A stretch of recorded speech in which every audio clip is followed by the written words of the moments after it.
right, here we are. We're streaming today. We're streaming today. A wonderful day today.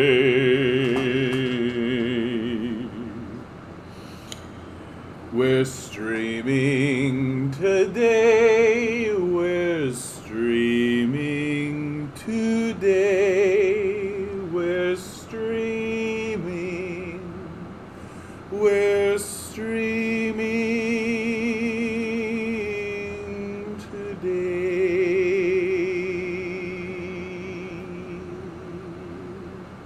Hi there.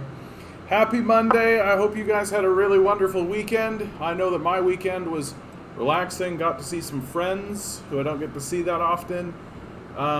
Lovely little days with my little pug here. My little Milo, he's just sitting at my feet.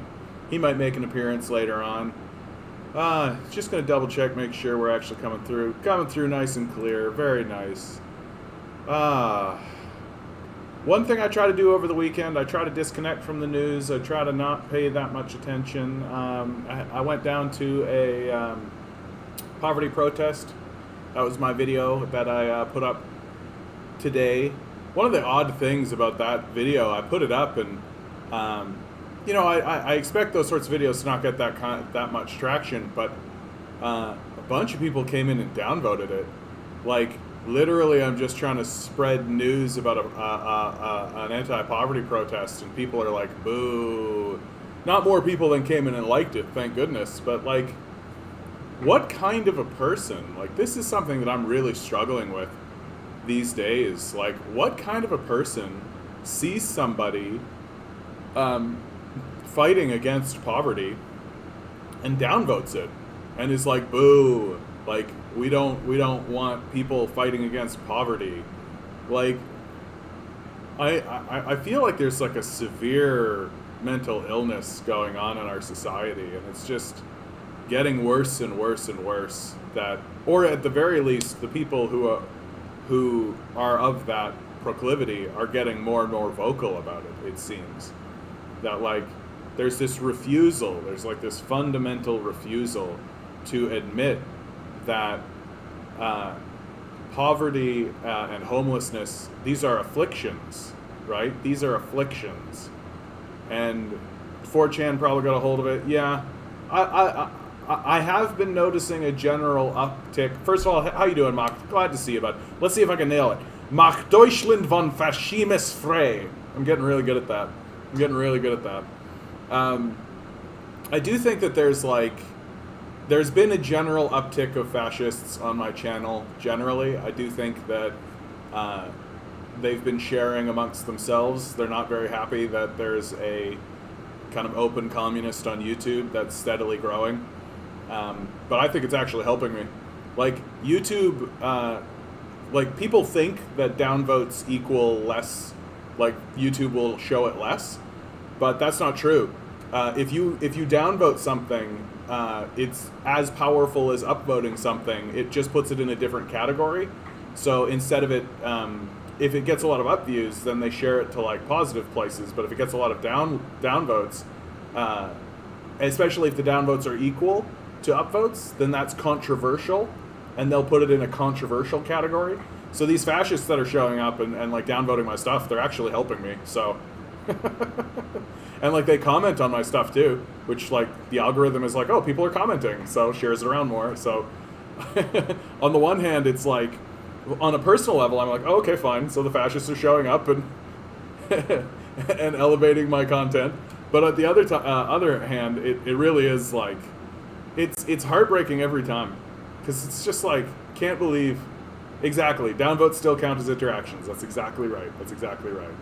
And so it's like, so I like let them do what they want to do, but it's just like, I'm just always surprised. I'm always surprised.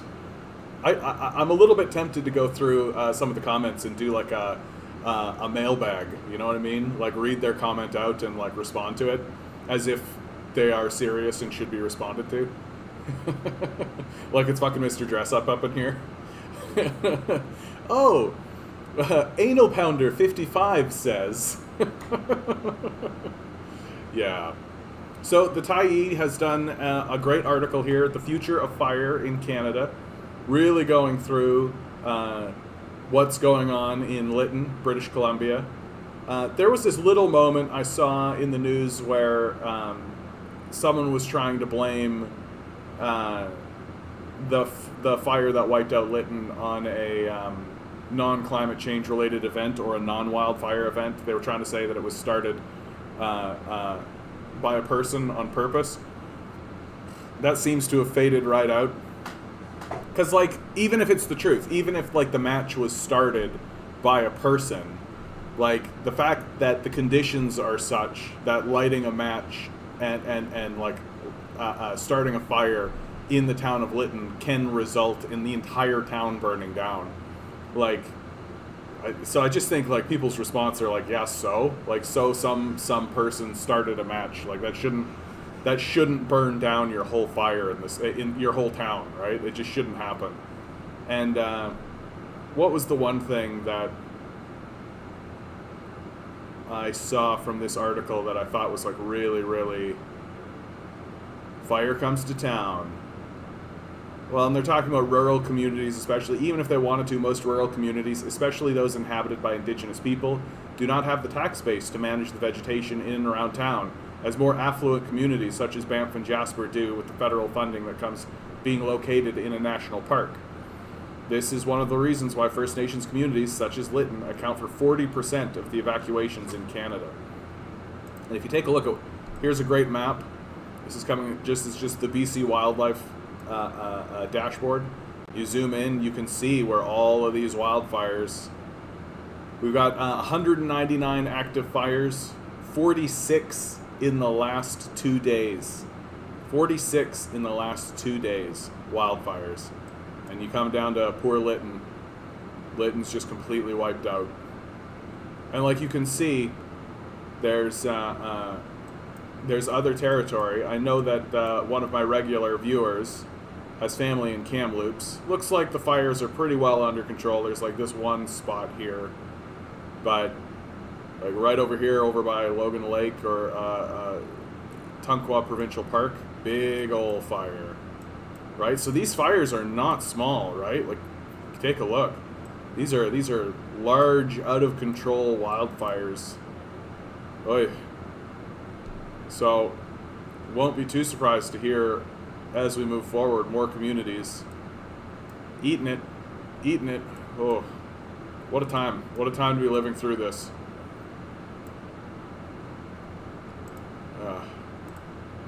I like to tune into Al Jazeera. Brazil's Bolsonaro faces more corruption accusations. This is good news for people who are hoping that Brazil goes to the left. Opening, Google Maps, we're opening Google Maps. So, lots of the provinces around here, or territories, I actually don't know what they're called. They're not, they're countries. Here I am thinking, yeah, South America is federated. But like Bolivia, Chile, in the most recent polling data, it's actually a communist who's in the lead in Chile. That if the Chilean election were to be held today, it would be likely that the communist would win. The Communist Party would win in Chile. So you've got leftists in Chile, you've got leftists in Bolivia, Venezuela for sure. And so if stuff like this, corruption charges, start to push Brazil to the left, and if they actually vote in a leftist in Brazil, hey Dan, how you doing today, bud? It could be a really, really big moment in South American politics, because if you have like a leftist Brazilian government with several of the other governments around also being leftist, some pretty significant stuff can start to happen. Like, South America is a very wealthy country. Like, it's a very wealthy, in terms of its resources and in terms of what it has to offer to the world.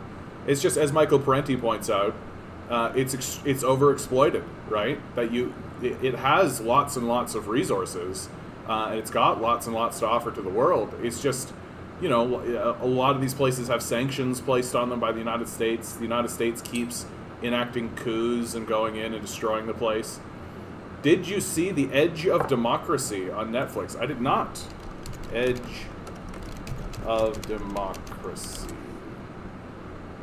Ah, there's something worth taking a look at. Yeah, I'll definitely take a look at that, bud. Yeah. I'm fascinated by South American politics. I really got into South American politics because of what's going on in Venezuela and Hugo Chavez. Hugo Chavez, who is an absolutely brilliant leader and really worked for the benefit of the people of Venezuela instead of the, you know, wealthy white capitalists. Go get it. And from there, I've been steadily learning more about what's been unfolding all throughout. Oh, that's fine. I don't mind subtitles. I watch lots of like Japanese anime, and you know, I'm getting older, so I've been watching. I'm on the final season of Breaking Bad. No spoilers or anything, but like we're getting into that period of time where things need to kind of come to a head between the antagonist and the protagonist in big ways. And so I'm getting hype. And Breaking Bad is one of those just brilliant pieces of work that really pulled together a lot of big flaws. Nice recent quote from Lula in the Discord. Oh yeah. Hey, Dan Boxes, how you doing, bud? What do we got? Biden has to understand that Latin America has to have the right to grow. It's unbelievable that in 500 years, no Latin American country has become highly developed. Whenever a government begins to improve things, a coup takes place and the government falls. Yeah, wow. So he's laying it out. He's not dicking around, right? Well, and you're seeing this actually manifest itself in really powerful ways in Venezuela, that we don't get good communications about what's actually happening in Venezuela, but and there are sections, of course, of the populace who don't really understand what's going on, and they don't really get the inner workings of the political system or anything like this, but at the end of the day, the Venezuelan military is just swelling its ranks. It's just growing at an exponential rate, because the Venezuelans are very aware that these sanctions are a prelude to war, right? That it is only a matter of time that the United States will invade and destroy this place, right? And Maduro is a military leader, and so is kind of forced into a position where he has to militarize his country. He has to. It's exactly the same thing that's going on between the United States and China. Do you genuinely think that China wants to be building up its military forces this much? Probably not, right? Probably not. They would much rather use that financing to do lots of other things in the world. But when you've got this giant looming over your shoulder, right? Yeah, I wish the Brazilian election was today. Lula's extremely well there. You just know Bolsonaro's going to do everything possible. Absolutely, absolutely. Let's, when is the Brazilian election? 2022, so not that long, actually. Sunday, October 2nd. So about a year and a couple of months. So, yeah, soon enough. And as long as more articles like this keep coming out, Brazil's Bolsonaro faces more corruption accusations. Well, and while fascism is very popular, it turns out that when you actually elect fascists, they're not particularly popular for some reason. It's super amazing to see this. It's amazing to see this rise of overt and obvious fascism in our countries, and these arch conservatives and these far right talkers, and how much that kind of thinking seized hold of the populace, and then the leaders get in and they're a disaster across the board. Who could have seen it coming, right? Who could have possibly seen it coming? So I'm sure that Bolsonaro is people are pretty tired of him. I wager. Residential school survivors call for an end to arson attacks on churches. This from the CBC. I'm not surprised to see that. right? I think that it's largely, from their perspective, it's largely a distraction. It twists the conversation away from what it should be, which is reunification, which is reconciliation, and it turns it away from that and continues the antagonistic relationship. And part of the problem that we are going to be facing, especially with this residential school issue, but there's a lot of issues where this is the truth. We've been so highly trained to be antagonistic to one another, and that antagonism is built into the capitalist structure. We're supposed to be competing with one another at every turn, that you're always competing with one another for promotions, you're always competing with one another for jobs, you're always competing with one another for raises, for all kinds of stuff. And these arson attacks are not that surprising, right? Because it just fuels that antagonism and that antagonistic way of viewing the world, right? That we can't cooperate with one another. We certainly can't forgive one another, right? We can't seek forgiveness because seeking forgiveness in a capitalist system, it will never be given, right?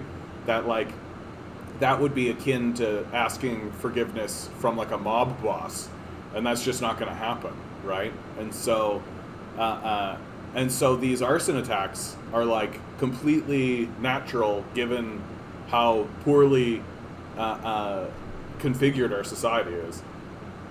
Unsurprisingly, Bolsonaro has thrown out the "I will not concede if there's any hint of voter fraud" Trump card. Yeah, that's becoming just a script now, right? Anybody who pays attention to international politics, what was the recent election?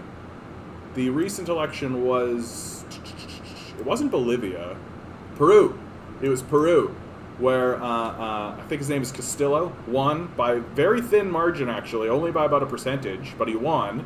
And the fascist that was heading out said exactly this, right? Just like, oh no, it was all voter fraud, right? And so that's all they're saying. Like it's a script at this point, and it's like embarrassingly obvious. Like it's you don't even need to be paying that close attention to see that it's a script. Like Donald Trump did it. It happened in Peru. It's already happening in Brazil, right? And don't be too surprised to see Bolsonaro preemptively pass voter suppression laws in order to prevent this kind of thing, prevent him from losing power, right? I mean, Bolsonaro is like an outright fascist, so it's not surprising to see.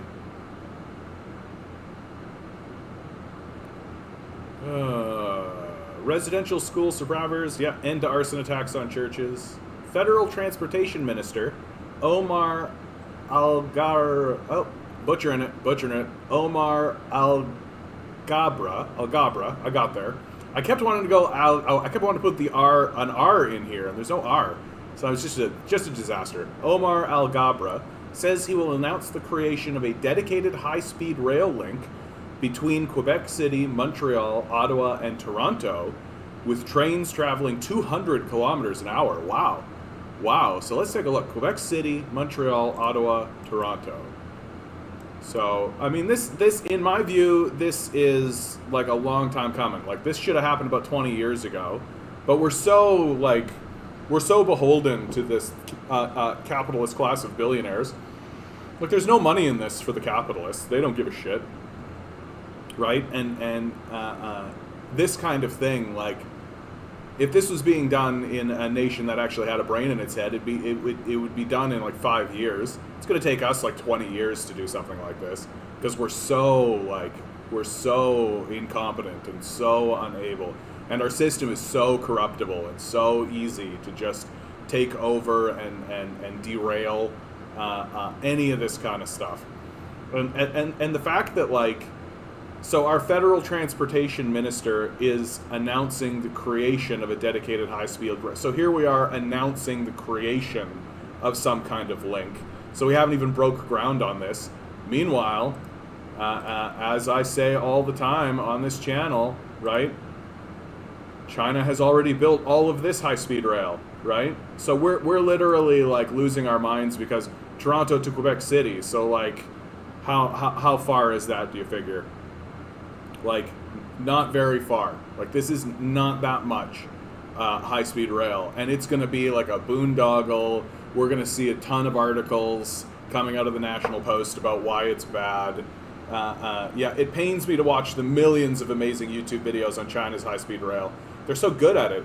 Like, don't get me wrong, I'm happy for them. It just hurts to see as a Westerner. Exactly. Well, and it's like China is embarrassing us. Like, and if you, unless you're like a far right fascist and or a complete dunce, like it's obvious what's happening. China is building and we are not, right? Like, what was the last big project that we actually did as a people? Like, the last kind of big thing that happened in terms of building something was what? The Avro Arrow? Or like the United States putting a man on the moon, right? And like, it's literally like we got the man on the moon and then we're just like, okay, cool, that's it, we did it, we won, this is the end of civilization, we don't need to actually grow or build anything. And then along comes China and it's just like, lots to do, guys, lots to do, right? Like, lots to do. But we're so entrenched in the capitalist worldview, and we're so entrenched in the worship of money, right? Like, the only thing we actually create is money. But money is not useful. It's not actually a thing, right? It's literally like an abstract promise of a thing. It is not itself a thing. And we've just allowed billionaires to offshore the wealth and just like sit on it in these places. Yeah, China and Germany have already accomplished this. Yeah, and it's going to get. And honestly, like I have zero faith at all that the federal liberals will actually get this done, right? Like I see, because we're completely beholden to this capitalist class, right? Everything revolves around these billionaires and these millionaires who are hysterical level sociopaths, right? So like, I take a look. All it's going to take is something as simple as, so let's say they want to put the high-speed rail from Toronto and they're going to put it through here. Let's say it runs along the 407. I'm just saying things, okay? I don't know how this looks. But guess what? Neither do the liberals, right? So they're going to push it through, and what's going to happen, right? So as they're planning, as the government is planning to actually put this through, well, the billionaire class is just buying up all the land, right? So you want to put a high-speed rail through this area. Well, sure, they're going to turn around and they're going to try to resell the land back to the government at like extortionist rates. And because it's the liberals, they're so weak and cowardly, right? They're not just going to seize that land from the billionaire class, even though they could and should, but they're not going to do that, right? So like, a big reason why China is able to do this, and honestly a big reason why Germany is able to do this, is because they lay the plan out, they enact the plan, and if anybody gets in their way, they basically tell them to fuck off, right? Like, I'm not 100% how it is in Germany, but like, can you imagine if some capitalist tried to come along and be like, oh, this line from Langzhou to Urumqi, we actually own this parcel of land here, so you need to pay us this extortionist rate? The Chinese would basically be like, get the fuck out of the way, shut the fuck up. You're lucky that you're here, right? You're lucky to be part of this country. But that's not going to happen in Canada. Like, that's not what's going to happen. Like, a single billionaire sitting on a single parcel of land with charging 10 times the rate for the land. It's going to be this insurmountable, impossible thing to overcome because our political class is so gullible and stupid and cowardly and unable to actually get anything done. And so instead of like dealing with this parcel of land, they'll like redirect everything, and that'll take like a whole another 5 years. And so this like, so by the time we actually manage to get something like this built from just Toronto to Quebec City, it's going to take 20 years to get this thing built. And in that time, the Chinese will have like built another Silk Road all the way through Africa, right? All of this stuff that's being planned for Africa, they'll have built like major infrastructure programs.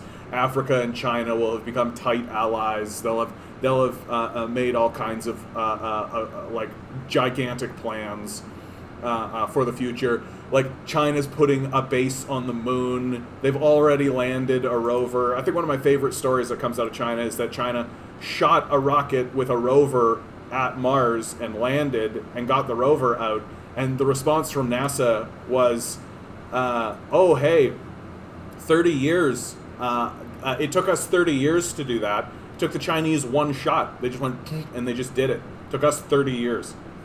I'm white, but I identify as black. Do you support that? You do you, local. You do you. Hey, man. Hey, Ryan. First of all, and local, I don't know if I've seen you before either. Do you know what Candace is in Canada? Candace. No, I don't really know what you're referring to, Ryan.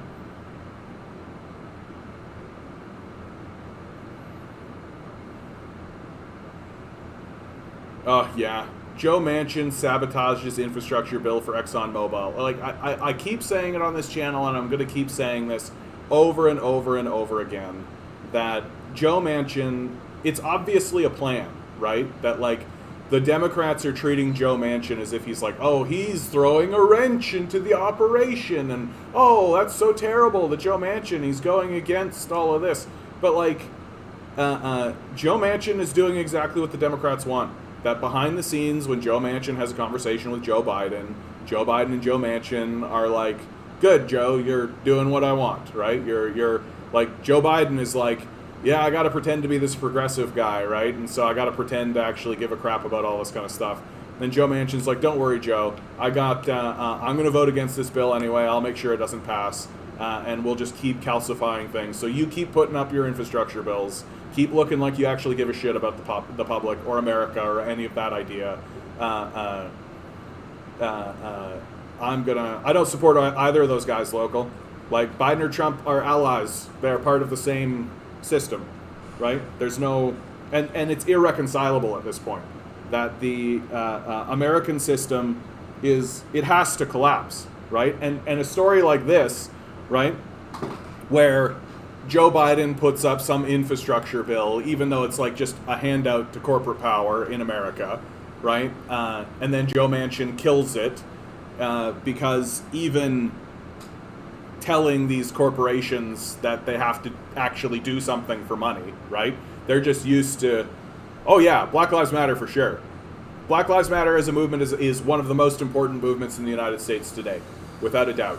God bless them. I hope that they continue growing. I hope they continue getting more support. I know that they have absolutely terrified the power structure that I'm talking about. Yes, of course, local. Of course. I don't think you can be a communist and be against these things, right? I'm a communist. I call myself the Canadian communist. This isn't really trolling, right? These are fine questions. If this is trolling, then I mean, geez, like when the real trolls come in, what am I supposed to do? I think these are fine questions, but you can't be a communist without supporting LGBTQ or Black Lives Matter or any of this. It's at the very heart of communism. That communism. Well, you're very nice too, Ryan. I love you too. That's very nice of you to say. Thank you. Be sure to like, share, subscribe. There you go. And hey, if you want to throw a buck my way, my Patreon's in the description. I super wish I didn't have to do that, but we still live in a capitalist society, so I'm trying very hard to push us to the left, but right now it is how it is. And communism is at its heart about equality and egalitarianism and ensuring that everybody is taken care of. If you want to donate to a PayPal, you can click on the banner in my channel. There's a couple of icons in the lower right-hand corner. One of them is PayPal, so you can click there and you can donate to PayPal. And I am going to be putting a link in the description there soon. I just haven't gotten around to it. But if you want to donate to PayPal, that's the way to do it. So, in any case, Joe Manchin, he's... people, like, the media treats him as though he is like this rogue element within the Democratic Party, and he's completely planned. Like, it's so obvious that the Democrats and Joe Manchin all agreed that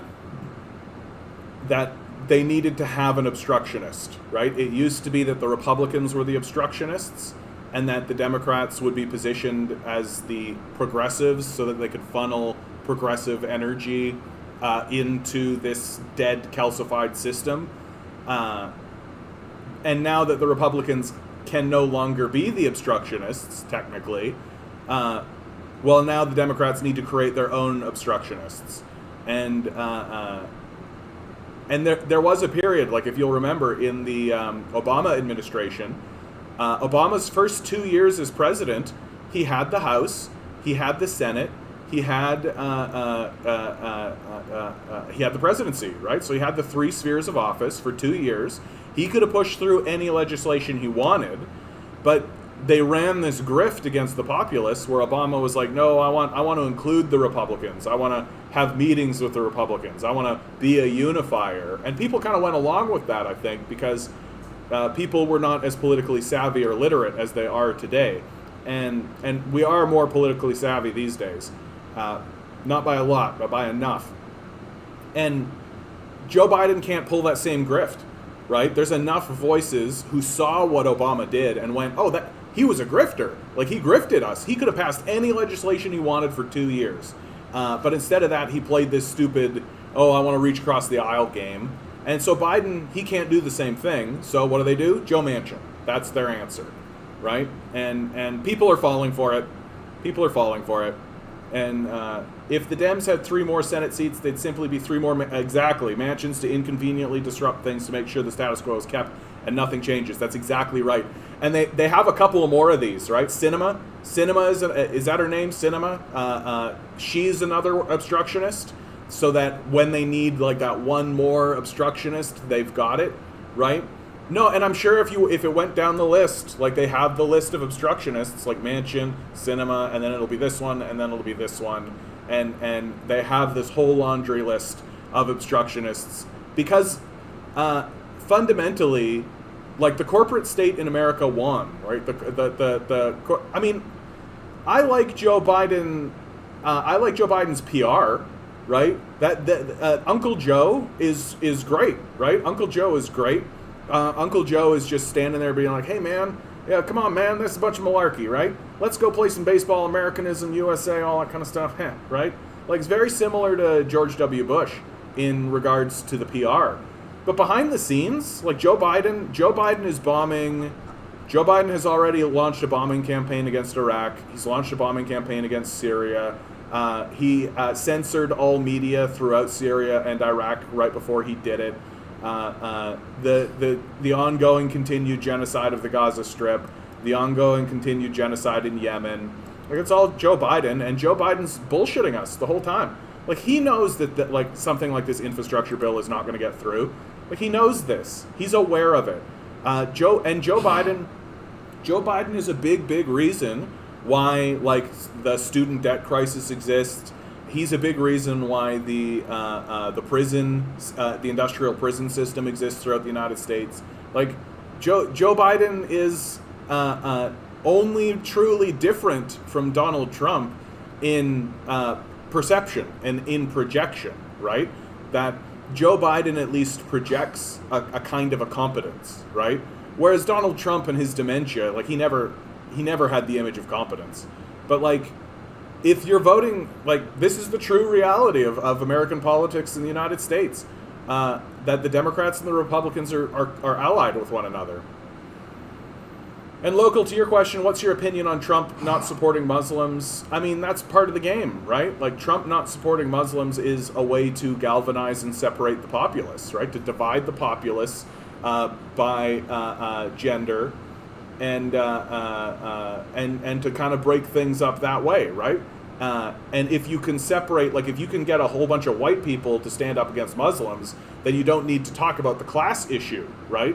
The class issue being the much more pressing and much more predominant issue that the scariest thing for this power structure, and this is true in Canadian politics as well, the scariest thing for the power structure would be that if poor Muslims and poor black people and poor Hispanics and poor white people allied, if that occurred, American politics would change in significant and dramatic ways. But yeah, I like to focus on Canadian politics too. That is not actually a pride flag. That is a chakra poster. I am not gay myself, although I support LGBTQ and trans, all of that kind of stuff. I actually am like kind of an extremist in this regard, like a quote unquote extremist. I genuinely believe that you should just be as you want to be, and I don't have an opinion on any of that. Well, stick around, local. You'll learn something about Canadian politics. It's great, but I don't mind this interaction. I don't mind, because like American politics is actually pretty crucial to understand Canadian politics, because like here in Canada, we are constantly needing to react to what the United States is up to, and we can't ignore it. We have to. It's and the general opinion here in Canada is, well, at least they're not bombing us. So we try very hard to kind of keep things that way. But this is actually a something I have up for my spiritual practice. It's a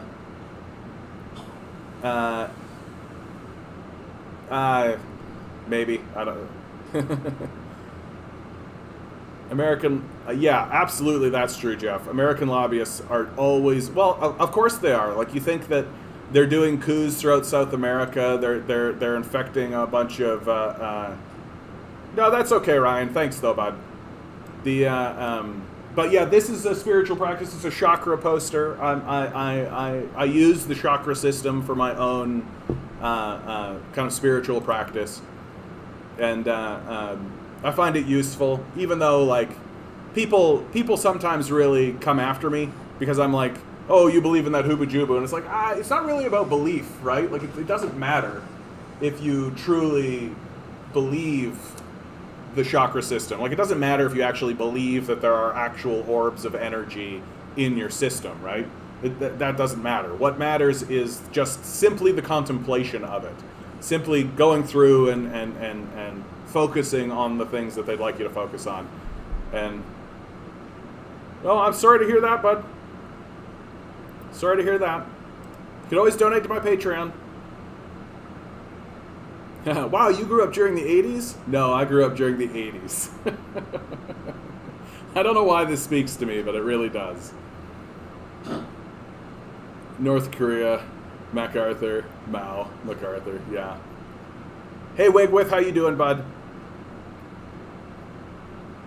I remember when Krejcia said pot would get legalized in around 2001 until the Americans came and told us no. Yeah, yeah. Well, and like... there's a long history of the Americans interfering with us. Like I'm sorry to hear that, Ryan. But just chill out, have some fun. Like the Avro Arrow, there's like big speculation that a big reason why Diefenbaker killed this program, because it didn't make sense to kill this program, right? It didn't make sense to kill the Avro Arrow. It was this enormous success for Canadian aerodynamics and aerodynamics. It was an amazing success for Canada. It was amazing success, and it would have been an amazing success for the rest of the world, especially in terms of space flight. Like, one of the things that they were actually planning with the Avro Arrow is that it was powerful enough to actually get to like the outer atmosphere and then just spit out like a small shuttle, and that small shuttle then would go about and do whatever it needed to do. And that way you didn't need to burn all this rocket fuel. You didn't need to destroy like a bunch of infrastructure every single time. You could just have like a vessel go up and shoot another vessel. So it really diminished the amount of waste, and it would have been like a really big step in terms of developing space flight and developing these sorts of things. But so the Canadian, but this all gets kiboshed, right? And Diefenbaker's rationale for it never made any sense, unless it's the Americans coming up and saying, you got to kill this program, right? You can't have this program that supersedes American technology, nor can you sell it. Nah, Vince, we're just John, right? Got some new people in the chat, Ryan here and local. So we're just going through some of the basics, I would say, which is always great. Good to see you, though, Vince. Good to see you. I mean, no, Vince, you missed the whole thing. We revealed the secrets of the universe. That's it, and we're not going to go back.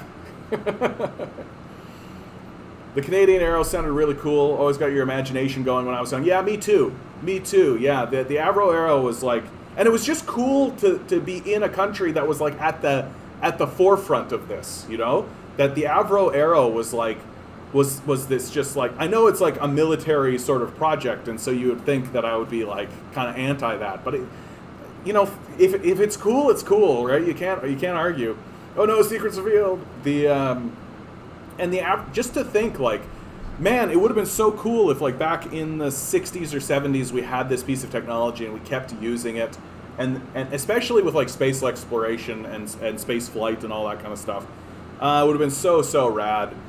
And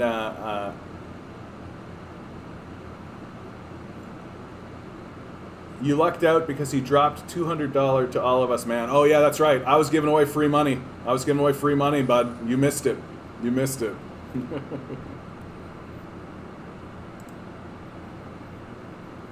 Canada bans the sale of gas engine cars just before global warming wipes Canada off the map. Yeah, this comes from the Toronto Herald.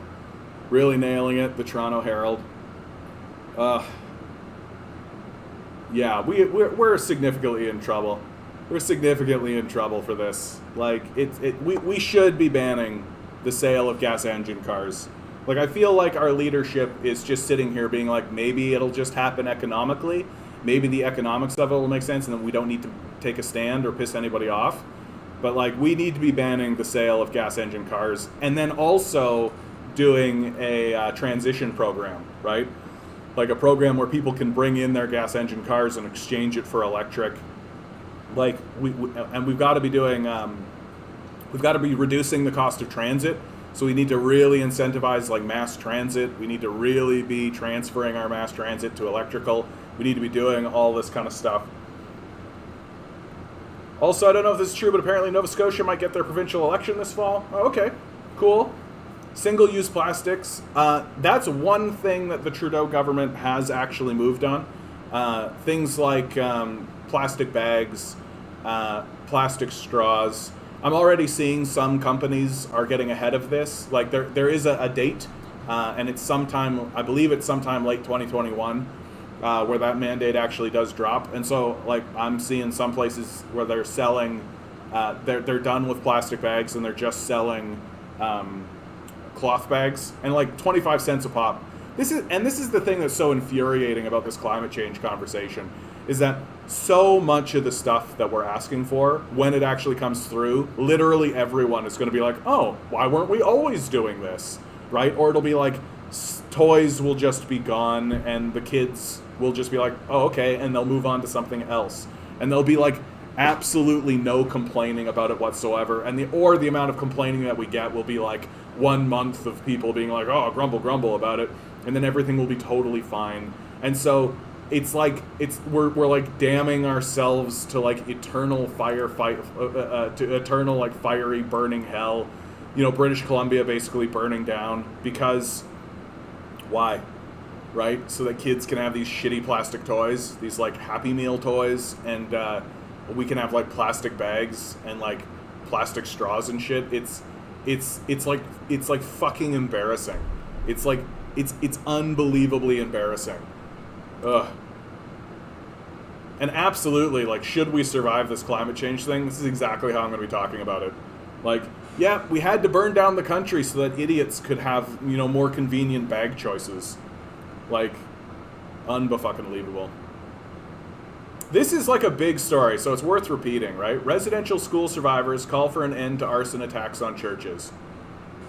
Yeah, I think if I was like residential school survivors, I wouldn't want to see these arson attacks, because I just think that turning it away, it makes the conversation different than what it is, right? That now you're talking about these arson attacks, and you're talking about people attacking churches, and you're not talking about the history of the residential school system, and you're not talking about getting these churches to apologize, or getting I've even this is a conspiracy theory. I haven't seen an article on this, But I had somebody actually say to me, and it makes sense, that it's some of these churches might be burnt down on purpose by the actual churches themselves, because that's how you get rid of documents, right? You want to get rid of a bunch of these documents? Oh, there was an arson. Oh, there was an arson, you guys. Yeah, we can't hand over the documents about the residential school system because the church burnt down. Because these arsonists, you guys. And so perhaps that has something to do with it, right? You and me, we're on the same wavelength there, Wigwith. I just said it. Some are saying that these arsons may have been the church itself to hide documents. Now, there is no evidence for that, okay? Let's be explicit, and it's worth stating. But at the same time, it is a bit convenient, right? It's a bit convenient that, like, the one thing that would allow these churches to get rid of these documents is what's happening to these churches. Like, and I've also seen people try to blame a lot of these wildfires, including the burning down of Lytton, which, for those of you in the chat who don't know, we lost a town to a wildfire because of record-breaking heat. That the record-breaking heat has absolutely wiped out the town of Lytton, which... Why am I missing this? Is this it right here? Yeah, this is it right here. This whole section is just like devastation. The town of Lytton basically has been wiped off the map. And people are trying to blame this on these arsonists. Anything they can do to try and stop talking about climate change. Just like, don't talk about climate change. It's got to be an arsonist. Socialism is an economic system. Democracy is a political system. You can have both. I live in Sweden. We have social security, affordable health care, strict gun laws, 5 weeks paid annual leave, and year maternity leave. I stay at the hospital for one night. Costs about $10. Prescription drugs have an annual cap of $210. We're not a communist country or even strictly socialist. We're socio-democratic, and our freedoms are not inhibited. This is important, especially for Americans who seem to think that, like, socialism is post-capitalism. No. Yeah, and they say it right down at the bottom here. And it's, at this stage in the game, I feel like there's just Americans who are willing to say anything to get, like, healthcare, right? Like, they live in a country, like this country here, one of the largest countries in the world, doesn't have single-payer healthcare. Like, that's a total disaster, and like should reveal everything you need to know about the United States. And so I just genuinely think that there are people in the United States that are like, oh, you don't like socialism? You don't want to call it socialism? Okay, social democracy. Can we call it social democracy? Is that okay? Oh, okay. Democratism? Like, what do you need? What do you need? I'll call it anything. I have friends and family who are dying because they can't get insulin. What do you need me to call this? I'll call it anything you want. What do you need me to call it? Right? Like, and I just think that that's where they're at. Because, as always, like, Americans really care about appearances, and they don't actually care about policy, right? They just care about how things look. They don't care about how things are. And I think that that's just becoming fundamentally more and more true as time goes forward. Well, isn't that kind of a lovely story? This couple now runs the Portuguese bakery in Toronto where they first met. Oh, that's something lovely about that, honestly. Something lovely about that. I was saying about this one earlier. Federal Transport Minister says he'll unveil details Tuesday, creating a dedicated high-speed rail link connecting Quebec City, Montreal, Ontario, and Toronto. And my perception of this is it'll take about 20 years to complete. The billionaires will absolutely be an enormous problem. They will cause nothing but heartache and difficulty, extending the length that the project takes to complete. And in the meantime, China will just continue building its high-speed rail that it's been building across the continent. Like, by the time we get that little tiny sliver from Toronto to Quebec City, when you take a look at the whole map here, right? Like, so this is like a little tiny sliver. Hey Ruth, how you doing today? By the time we get this through, China will have, like, gotten all into Africa and be building all through Africa, right? We're so far behind. We're so far behind. And we just look like a bunch of assholes. Oh, isn't that a nice shot? This is what I like about our Ontario. People are always putting in, like, beautiful nature shots. Really lovely stuff. Really lovely stuff. Oh, I know, buddy. I love you too. I love you too. Got a little pug down here. Little pug, give me licks, which is really nice. It's really nice to have some licks. Yeah. Percentage of your life the U.S. has been at war. So, if you were born... So let's see, for me, I'm born in 1983. Means that 54% of my life the United States has been at war. Means that if you were born in 2000... Let's say, like, you're of voting age. So that means you were born in 2001. So, like, if you're 19 or 18 today, that means all you have ever known is a culture that has been at war. You are a warrior culture. Whereas, like, I've been there half of the time, 1983. When does it start getting... So back in, like, the 70s, there's a bit. And then, of course, you know, you go here... And what's wild to think about this, eh? Like, World War II happened during this period of time. And even then, it's like less of the time you were spent at war, right? Unreal. That's kind of a heartbreaker, that one. We should do less war.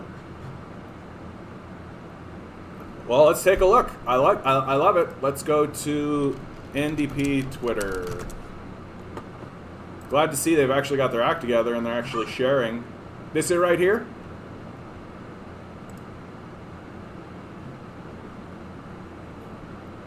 No. Ah, here we go. Not this guy. Trudeau wants you to think it was him, but really it was Jagmeet Singh. Jagmeet used the minority government to force Trudeau to get more people, more help, faster. Trudeau wanted to skimp on CERB. Jagmeet made him double it. Trudeau wanted to end benefits. Jagmeet made him extend them. And Trudeau offered almost nothing for small business. Jagmeet delivered a 75% wage subsidy. Justin Trudeau talks. Jagmeet Singh delivers. Who's been fighting for you this pandemic? I think that's an important message. And it's an important message for them to hit, like, right away. Like, remember, the actual campaign has not yet started. Like, there's been no declaration. It's just that the NDP are savvy enough to realize that like, it's coming. Like, it's going to be any day now, right? Any day now, the Liberals are going to announce a campaign, and they're going to put forward their campaign video and all of this. And so I feel like the NDP are, like, getting ahead of it, right? But they don't want to come out with the big fire, right? They don't want to lay the big fire out. So they're just laying the foundation. And they're trying to lay the foundation of the case for the NDP in kind of a broad stroke. That and to really try and establish in people's minds that all of the progressive stuff that came out of the quote-unquote liberal government was actually because of the NDP, and that it's the NDP that have been pulling the Liberals to the left, which is accurate and also important for people to understand, right? Because it'd be real easy for some of these Canadians to be like, oh, yeah, we got the CERB because of the Liberals, eh? Yeah, $2,000 a month because of the Liberals, eh? Yeah, for sure that narrative is going to promulgate. So the NDP need to get ahead of it. And an ad like that does a good job. Yeah, and I've been thinking about this recently. Like, the NDP can't really start spitting fire until the campaign is laid, right? Because you don't want to shoot everything you got before it's time, right? You don't start running. You don't start running until the bullet's shot. So all of this is actually just trash talk. That's what this is. This is just the trash talk before the fight, right? And it's good. It's good. Hey Matt, how you doing today, bud? What do you think the chance of the Cons winning the election? 0% chance. The Cons cannot win the election. There's nothing I think that they can say anymore. The most likely outcome, according to the current polls, is a Liberal majority. But we're pre-election. and we're post a crisis, right? So crises always mean that the ruling party has a bump in the polls. That's been 100% true across all time. Every ruler experiences a bump up in the polls, and sometimes it can be dramatic, right? So like think about Doug Ford, for example. Like Doug Ford at like the height of the pandemic was polling at like 60%, right? Like that's huge. That's like an enormous amount of support for, you know, a sociopathic nightmare fascist, right? Like he should not ever be polling at that level, but it's because he has such a it's because it's a crisis, right? And so people throw their support behind the ruling class during a crisis. But now the crisis is winding down, right? Things are kind of plateauing a little bit. Trudeau's going to call the election, probably for fall, right? And so we're going to be having like a 2-month period where it's going to be a fist fight. It's going to be a real slugfest. And I bet you anything that the pandemic bump is going to kind of deflate a little bit, especially because Trudeau's support is soft. Trudeau has soft support. His support is not like, yeah, woo, Liberals, Trudeau, woo. Like his support's pretty soft. They'll jump. And I think it really does come down to the NDP themselves. That and what I've been seeing in kind of the pre-election lead up, the trash talk phase, right, is an NDP that's got its talking points ready to go, and I'm hoping for some real big slugs. And yeah, I'm also hoping for. I think that's the best thing for us to hope for is a minority, a Liberal minority. Yeah, 4 years of Trudeau would be disastrous.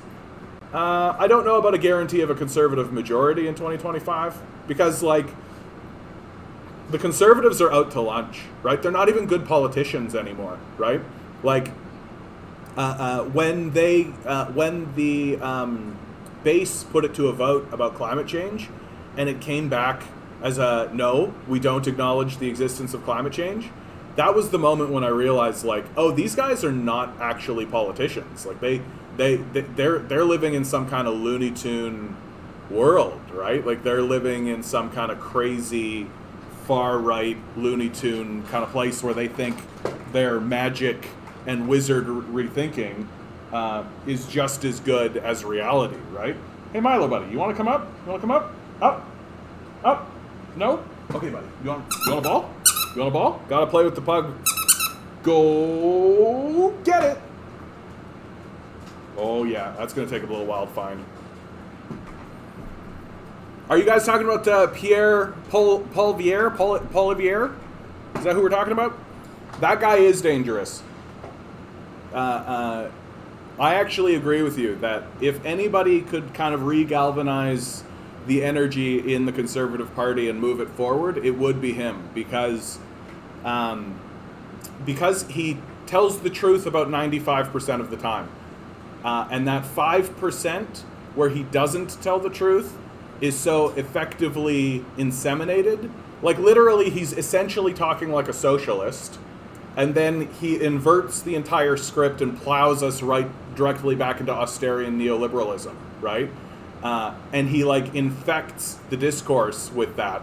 So it's really easy for people who are, like, not really paying attention to politics to kind of get a good feeling from Pierre Poilievre. Because because like he's telling the truth about all this kind of stuff, and he's being all so that just means he's an effective grifter, right? And I actually do agree. I think that he is actually quite dangerous because we all know what another Conservative government means. It means the dismantling of any environmental protections we have. We know it means austerity politics and austerian actions against the populace.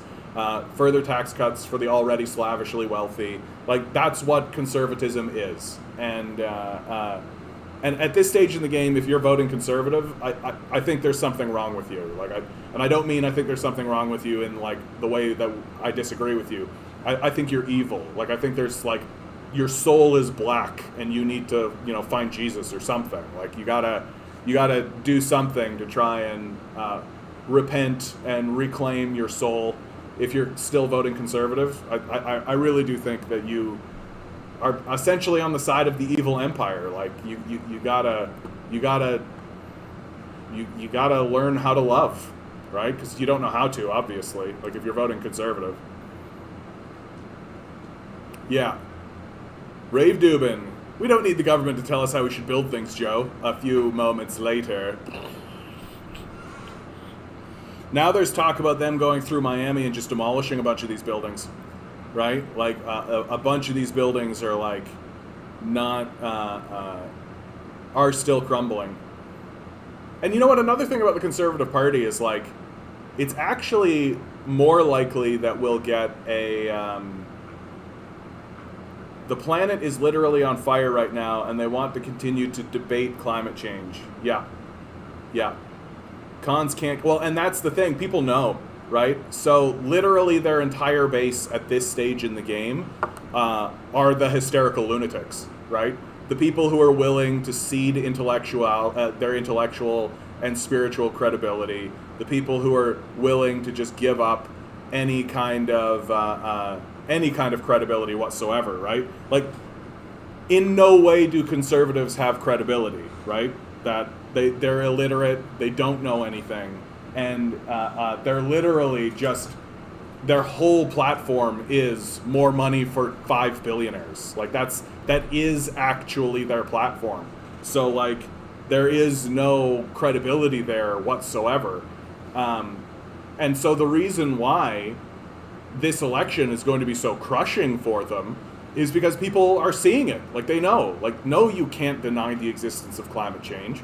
No, you can't deny the existence of systemic racism. Like, what are you talking about? So literally the only people who are willing to vote conservative now are the fascists and the insane delusional, like, evangelicals.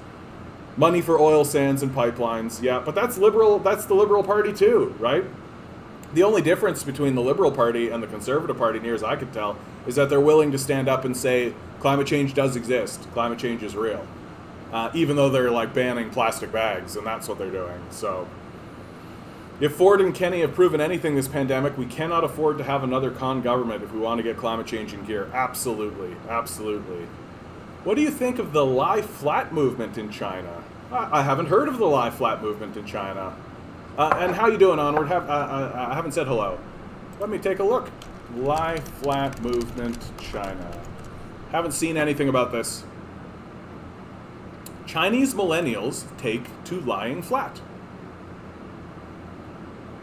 They have refused to dance to the tunes of their leaders. In recent times, Chinese millennials' laying flat philosophy has taken cyberspace by storm. The storm was triggered by a post titled "Lying Flat is Justice." The user, identified, I have not been working for 2 years, just having fun, and I don't see anything wrong with it. Pressure mainly comes from people around you who position and compete with you. It also comes from the values of the older generation. All sorts of pressures keep popping up before you all the time. Every time you search for popular news, it's all about romances and pregnancies. But we don't have to be like this. I can just sleep in the sun in my wooden bucket like Jenny's, or I can live in a cave like Heraclitus and think about Logos. Since this land has never had a school of thought that exalts human subjectivity, I can develop one of my own. Lying flat is my wife's movement. Only through lying flat can humans measure up to things. Yeah, it's just stop. Just stop. It's what I've been saying this whole time. One of the things that I do as part of my like physical practice, I need to get back into it, and like yoga and all of this. You'll see there's a pole back there. I actually lie flat on that pole because it really strengthens and lengthens out your spine, makes it less, really makes you realize where you're putting your energy in your body for sure. And this seems to be kind of part of it. In its response to this, Chinese millennials have refused to become money-making machines for the ruling class, and are resorting to not getting married, not having children, not having a job, not owning property, consuming as little as possible, and not communicating to the outside world. In other words, it's a kind of Gandhian passive resistance or non-cooperative movement that is non-violent. Amazing. I wonder how many people are actually involved in this. Like, because it would be one thing if it was like, you know, like even 100,000 people is not that many in China, right? The problem, of course, that China is facing is that it's the number one polluter in the world right now. So when you want to talk about climate change, right? China is playing its part. It hasn't superseded the United States in total emissions, but if China continues polluting the way that it's polluting, like it's going to be part of the discourse in significant ways pretty quickly. So I'm glad to see that there is sort of this, because this idea, right, lying flat, is a act of rebellion in a society that demands constant movement, that demands constant subjugation to a capitalist state. And just stop, like if you just stop, yeah, they're deciding to live simply, avoid the pressures of careerism. It reminds me a bit of the grass eater men in Japan some years ago. Oh yeah, okay. And like, this is what we need to be doing. Like, we need to just stop as a people. We need to just stop and just like stop giving in to this absurdist rat race and this absurd just constant thrum of keep selling yourself. So, oh, that's not surprising at all. Onward. At least 150 people fatally shot, more than 400 shootings over the 4th of July weekend. Yeah, that's like not even news.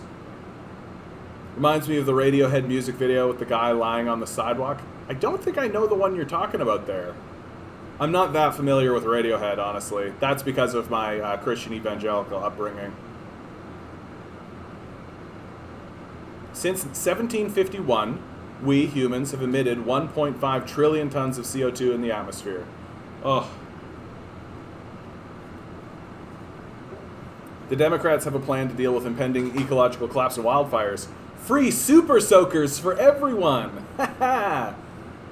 That's ridiculous. They won't be free. You'll get a tax credit for your super soaker. We got a means test and technocrat these things after all. Exactly.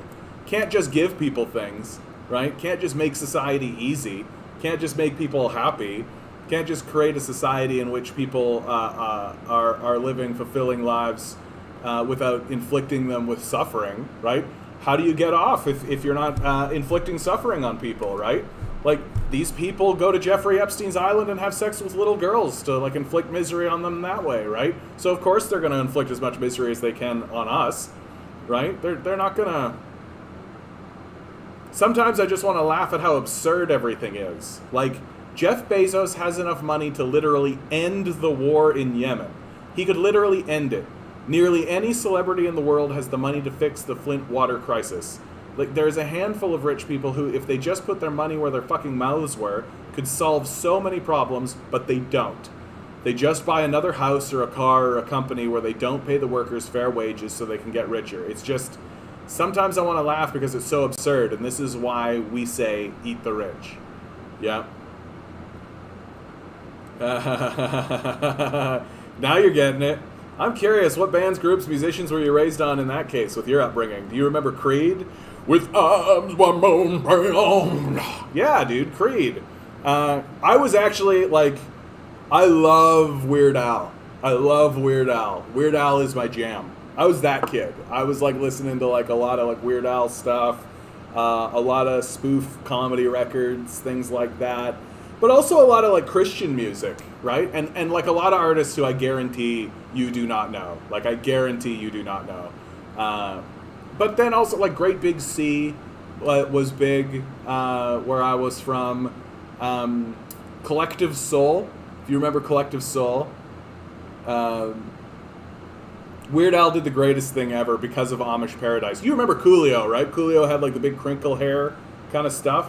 And there was this one award show where Coolio and Weird Al were the ones announcing the award. And Weird Al comes out with, like, the big crinkly hair done up exactly like Coolio.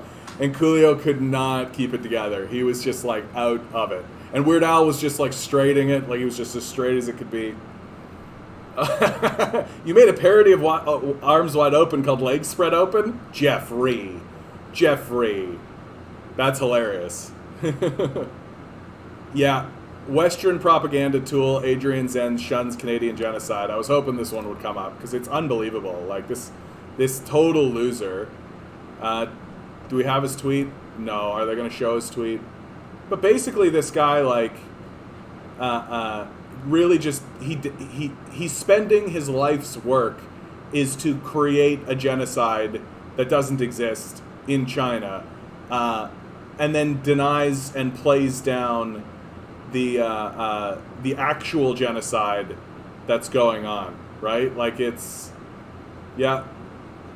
But we'll never label criticism on Canada's genocide as a propaganda offensive. Anyway, this guy here, man, what a piece of work this guy is. Literally quoted, it is, God, I am on a mission sent by God to destroy China. Oh, but we're supposed to believe everything he says. Oh, okay. Oh yeah, Weird Al, he is very strong. He's very musical, very, I love his song, Word Crimes. Word Crimes is like really, really good. Every lawyer ever. Don't say anything about your pending criminal case. Trump. Everyone commits tax fraud. What's the big deal? Yeah, dude. At one of his most recent rallies, he's outright admitting that he's doing tax fraud. Like, Trump, dude. I mean, I'm cool with that. Like, if you want to go to prison, dude, I'm fine with that.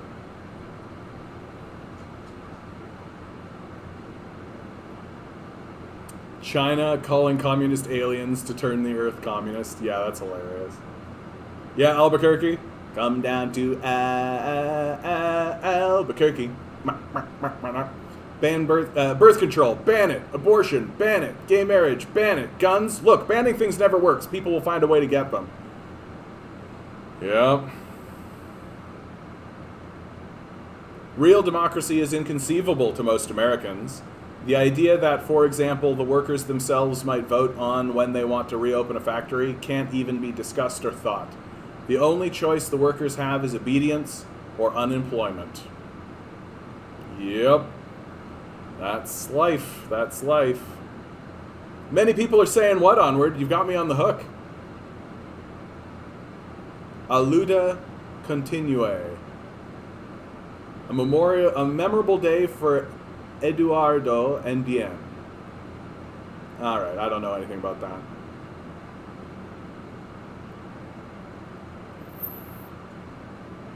What would be the cultural effects of collectivizing the means of production?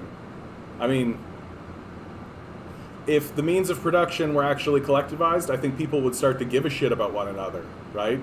That you would actually have to pay attention to your other workers because you are all sort of in it together in a very real sort of sense. This culture of dismissal and this culture of abandonment that we have built, I think, starts to fade away if all of the workers are actually invested in what's going on and in the means of production.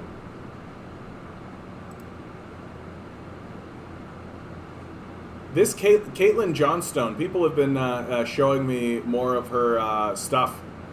Really, really strong, really precise in the way that she looks. Nothing about America changed in any meaningful way after Trump took office or after he left. An oligarchic empire kept doing the things the oligarchs and imperialists had always planned on doing. All that changed were the narratives laid on top of this very boring reality. Yeah. So many people in my town getting excited because Amazon is opening a factory or warehouse or whatever they do. Yeah. Well, people have so little to look forward to anymore, Matt. Like, people have so little to actually look forward to that, like, everybody knows that things are in decline, right? Everybody knows that the society is reconfiguring itself to serve a billionaire class. Like, it's becoming obvious, and you have to kind of live in a hysterical, delusional, like, self-inflicted bubble reality to think otherwise. And most people have nothing left to look forward to. They know their life is just going to be ground into the earth. And so when Amazon opens a factory or a warehouse or whatever, oh, well, maybe there'll be some good jobs there. maybe people will actually be able to get something. Maybe somebody will actually be able to move around and do something, right? And so because literally anything is happening, like literally anything is happening, well then it's big news to be excited about, right? Be excited. Anything is happening. Look guys, anything. It's anything, right? And that's as far as they've gotten. They haven't even gotten to like, is this a good thing or a bad thing? There's no like computation on that. They're just excited because anything is happening, right? And like, there is going to be this period, and we're already in it to a large degree. That's why our culture keeps vomiting out the same sort of bullshit, right? Why we keep getting remakes and remakes and remakes. And we keep getting like remakes of remakes, and like it just keeps cycling around like this way. And the this sort of constant perpetual masturbatorial cycle, because we can't do anything new, right? If we were to do something new, it might not be capitalism, and so can't have that. We just need to keep doing capitalism, and so it's just going to get more and more boring and stupider, and we're just going to end up being dumber and dumber as time goes forward.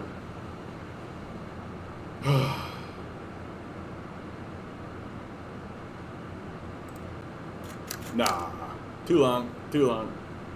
Save money, cars for others, strengthen our communities. Paying 20% of your paycheck to insurance equals good, capitalist, affordable. Paying 4% of your paycheck to Medicare, bad, communist, too expensive. But isn't Amazon going automation? Do you think they are getting prematurely excited? It's like I said, dude, I think that they're excited just because it's anything, right? Like, it's literally anything. I think that's all it is. I don't think that they are thinking in terms of long-term anything. I don't think they're thinking in terms of good or bad or what it means. Like, people will try to find the good in it, right? That's what people do. They'll try to find the good in it, like it's the fucking Secret or something, right? Just imagine a more positive world, and that world will manifest in front of you, right? Like, it's that kind of bullshit nonsense that is constantly getting repackaged and resold to us. Like, that's essentially what Jordan Peterson is, right? He's just taken The Secret and he's repackaged it with like an arch conservative worldview, and he's selling it to us, right? His newest shit is like, be the author of your own story, right? That's The Secret. That's what it is. And look, guys, we get to have our life expectancies voluntarily decreased due to pollution destroying our lungs. So exciting!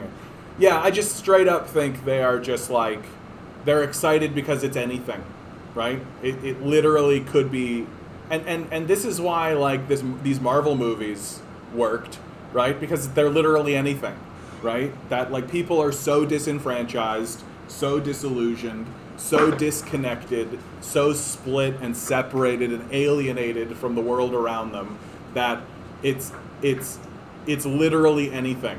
And so, like, have you ever actually talked to somebody who is actually like a dyed-in-the-wool, like all my chips in Star Wars fan, right? Have you ever actually talked to these guys, right? You can tell pretty quickly that like the reason why they're so deep on this is because it's so much more interesting to focus on this fantasy world of Star Wars than it is to even attempt to interact with the world as it is, where things are so calcified, where it's impossible to actually get anything done. And so it's like these guys want to like role play as the rebels, when the opportunity to be the rebels in their own world is right in front of them, right? Like, if we could use some like leftist rebels, right now, we could use some like Star Wars, like Mark Hamill, Luke Skywalker types at this stage in the game. Yeah, we definitely could use those guys. But instead, they're going to distract themselves from, you know, lightsabers and all this kind of stuff, because it's literally anything. And so once you've like deluded yourself in that space, hey Jacqueline, good to see you. Thanks for being in here. Once they've deluded themselves in this kind of like imaginary space, right? Then when they turn and look in the world and they see that literally anything is actually changing, then it's like, oh good, something literally is actually happening. Oh wow, look at that, it's possible.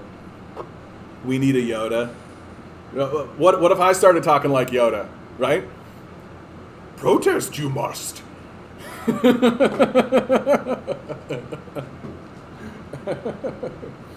Means of production you must seize. Yeah? I could be like communist Yoda. And yeah, Americans really are the most propagandized people in the world. It's very difficult to break out of. It's very difficult to break out of. It's why most Americans that come into this feed don't last, because they find out that I'm like spitting the truth and they don't like it. I don't know what you're thanking me for, Jacqueline, but I appreciate it. I hope I'm pronouncing your name correctly. If it's like Jacqueline Knoft.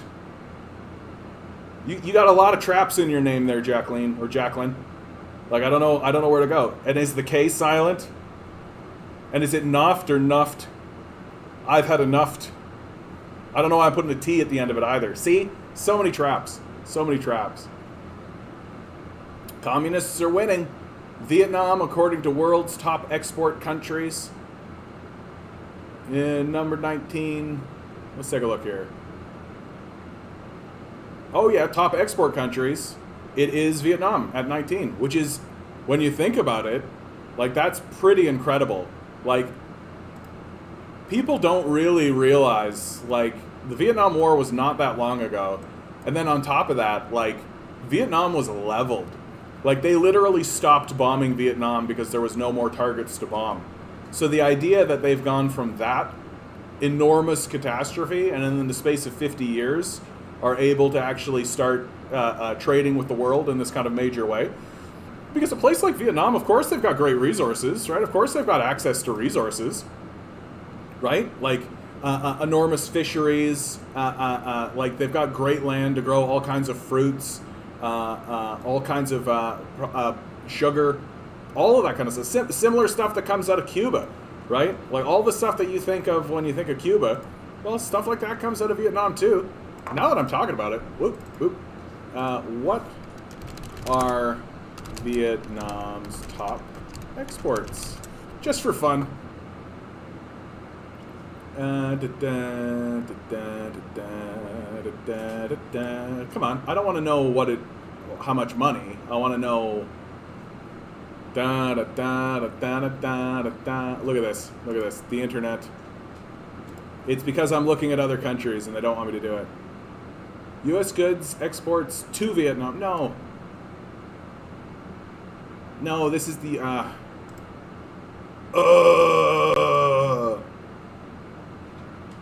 Vietnam, here we go. This has got a top exports broadcasting equipment. Look at that. Broadcasting equipment. That's probably one of those things where, like, all the parts are getting shipped into Vietnam and then they do the manufacturing there. Telephones, integrated circuits. What is this? Knit sweaters. So yeah, it's one of these situations where a lot of the manufacturing is happening. Textile footwear, leather footwear. Oh yeah, okay. Broadcasting equipment. Oh, brilliant! Yeah, I'm happy to do that, Jacqueline. I got Jacqueline, I got Jacqueline, and then I got Jacqueline. So it's like I got 3 different ways. So I'm gonna do different one every time. Brilliant, brilliant. I'm glad to see this. Spread me around. Like, share, subscribe. Donate to my Patreon. It's in the description. Give me money. And yeah, like. We really do need to start saying that these conservatives are evil. Like, even Hitler's Nazis weren't hell-bent on destroying the species, right? They picked a small subsection of this community to pick on and try to purge them, but they weren't saying we need to destroy all human life, right? Nor were they denying that that was their position, right? That they were being open and honest about what their intentions were, right? These conservatives are not only hell-bent on destroying the species as it is, they're happy to look you in the face and be like, that's so hyperbolic when you say that that's what they're doing, right? Like, so not only are they deeply evil, they're extremely delusional about their evil, right? Like, what a terrifying group of people. like who refuse to acknowledge what it is that they're doing when everybody around them is saying, hey, this is what you're doing. Okay, my pug is in a bit of distress, guys. Give me one moment. Oh, I know, buddy. I know. You got the snorts. You got the snorts. I know, buddy. Here. Cheese time. Cheese time. Cheese time for Milo. Cheese time for you. Yeah, it's cheese time for Milo. I hope that this helps you. Come here, buddy. Come here. Let's do this on camera. If you guys can see me. Sit. I know, buddy. I know. Here you go. Yeah, when you're ready, buddy. I know. Good boy. Good boy. You want some cheese? Okay, you know what to do.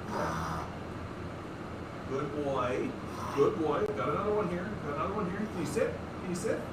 That's such a good boy. Such a good boy. It's a bad one, eh, buddy? This is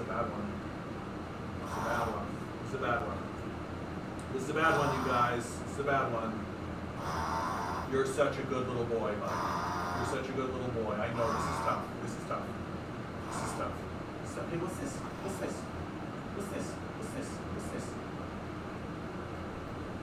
Oh, got a little right there too, buddy. What's this? Okay, sit. Man. Here you go, buddy. Okay, stay. What a good little boy. Okay, buddy, gotta come in. You know what has to happen, okay? You're such a good little boy. Hey, we're gonna go for real this time, okay? Good boy. Good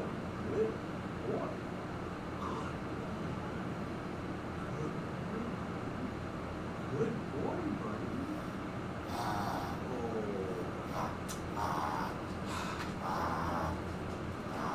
He gets this like reverse like snorting thing, right? Where he's like, and he's just inhaling and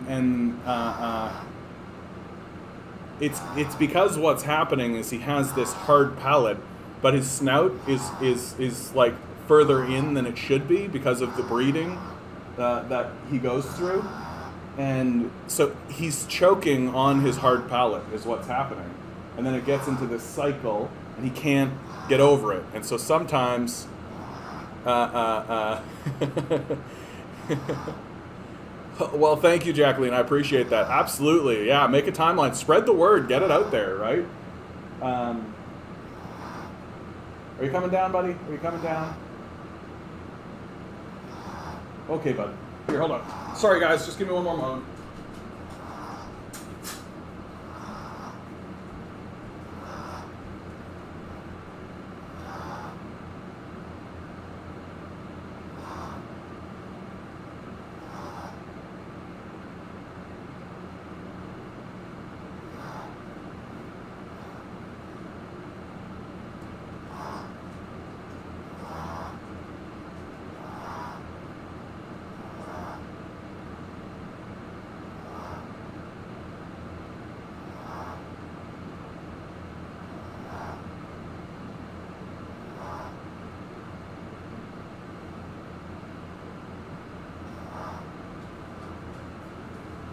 Okay, bud. Let's give you a little bit more. I worry that you're kind of bamboozled. Okay, bud. Good boy. Good boy. Good. What's that? Good boy. Good boy. Let's see if you got any more peanut butter in here. Oh, yeah. Here you go, buddy boy. That's a good boy, buddy. Sorry about that, guys.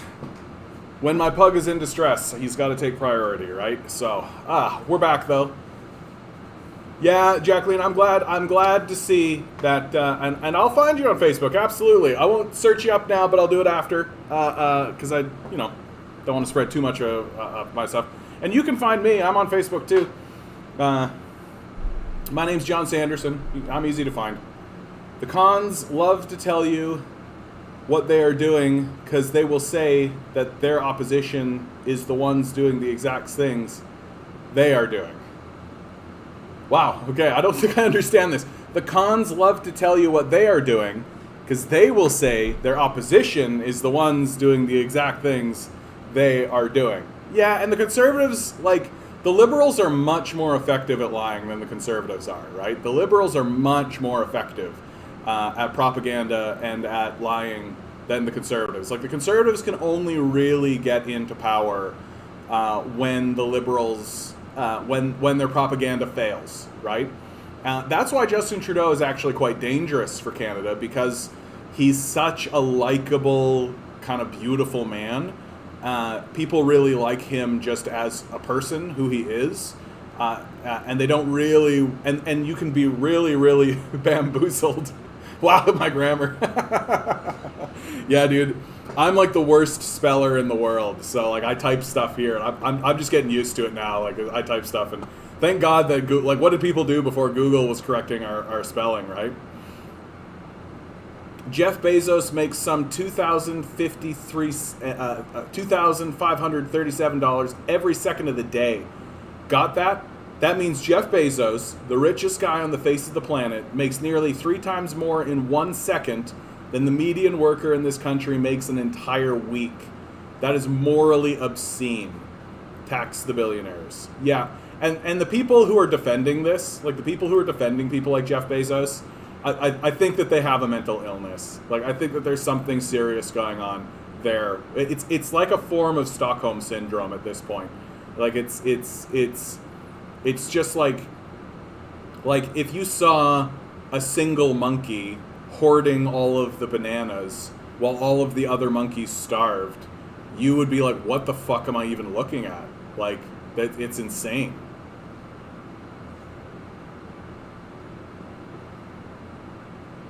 Once again. Yeah, notice how the people who say this isn't reconciliation never offer what reconciliation would look like or involve. Yeah. He's right on the money with this. This is exactly what I say to people who, Westerners who say that, China isn't actually communist. It's like, well, what the fuck do you know, right? Like, you imperialist colonizing Westerner. What do you know about communism? Like, what do you know about what it should look like? Like, this is something I keep seeing, like communist countries like Vietnam, Cambodia. I see come up on Twitter all the time this argument of like, yeah, we love it when Westerners try to tell us what is or is not socialism or what is or is not communism, as if they know, as if they have any idea what they're talking about in the first place. Yeah, the people who are actually enacting communism and are actually enacting socialism, yeah, they're the ones who don't know what these systems actually are. Multiple rockets hit Iraq's largest U.S. base in apparent revenge attack. Yeah, I mean, that makes sense. A similar thing happened after the assassination of the Iranian general, that the Iranian people ran up, the Iranians fired rockets at a U.S. military base. Of course, they fired rockets at a U.S. military base specifically to avoid casualties, because they know what happens if they start killing Americans. They know the Americans are looking for an excuse to come in here and blow this place up. The Americans will destroy Iran with glee. They'll cackle and laugh the way Clinton did when she killed Gaddafi, right? NDP grills Ford over $1,000 per burger fundraiser in North Bay. I mean, is this surprising? Like, Doug Ford he's finding ways to get bribes. Like, that's what this is. $1,000 per burger? Yeah, that's a bribe. You're giving Doug Ford a bribe. Very straightforward. And like, are we surprised? Like, Doug Ford is a fucking grifter sociopath. Like, he's gonna do what he needs to do to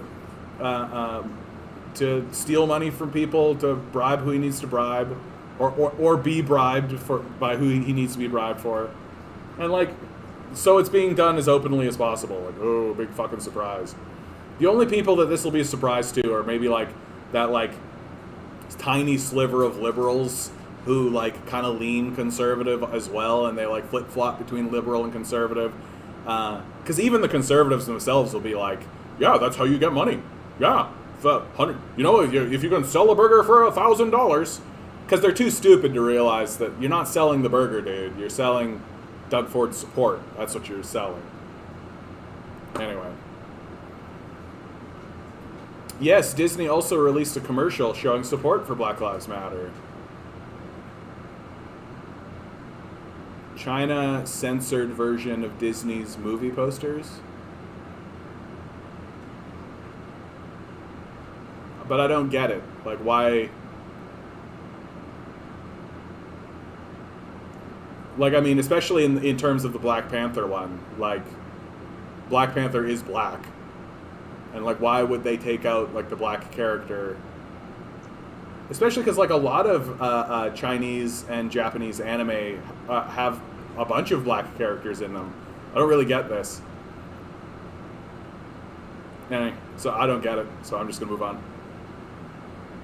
I'm tired of hurting. Over 1,000 children in Nunavut on wait list for dental surgery. Ugh. I hate these kinds of stories, right? Like, you can't get dental work done, of course, in Nunavut. Like, you can't get anything done in this, like, poor, this poor province. Like, there's a reason why we were so, like, willing to give this territory away, because it's like ice. Like, what's here, right? Yeah. European out of offices. I'm away camping for the summer. Email again in September. American out of offices. I have left the office for 2 hours to undergo kidney surgery, but you can reach me on my cell phone anytime. Yeah. This like hysterical money worship culture has turned into like a culture of like overworking ourselves, right? Like that an hour spent on getting money is an hour well spent. Like, yikes, yikes, yikes. Chicago unveiled a new rainbow crosswalk on June 3rd and then tarred over it on June 30th in the middle of the night.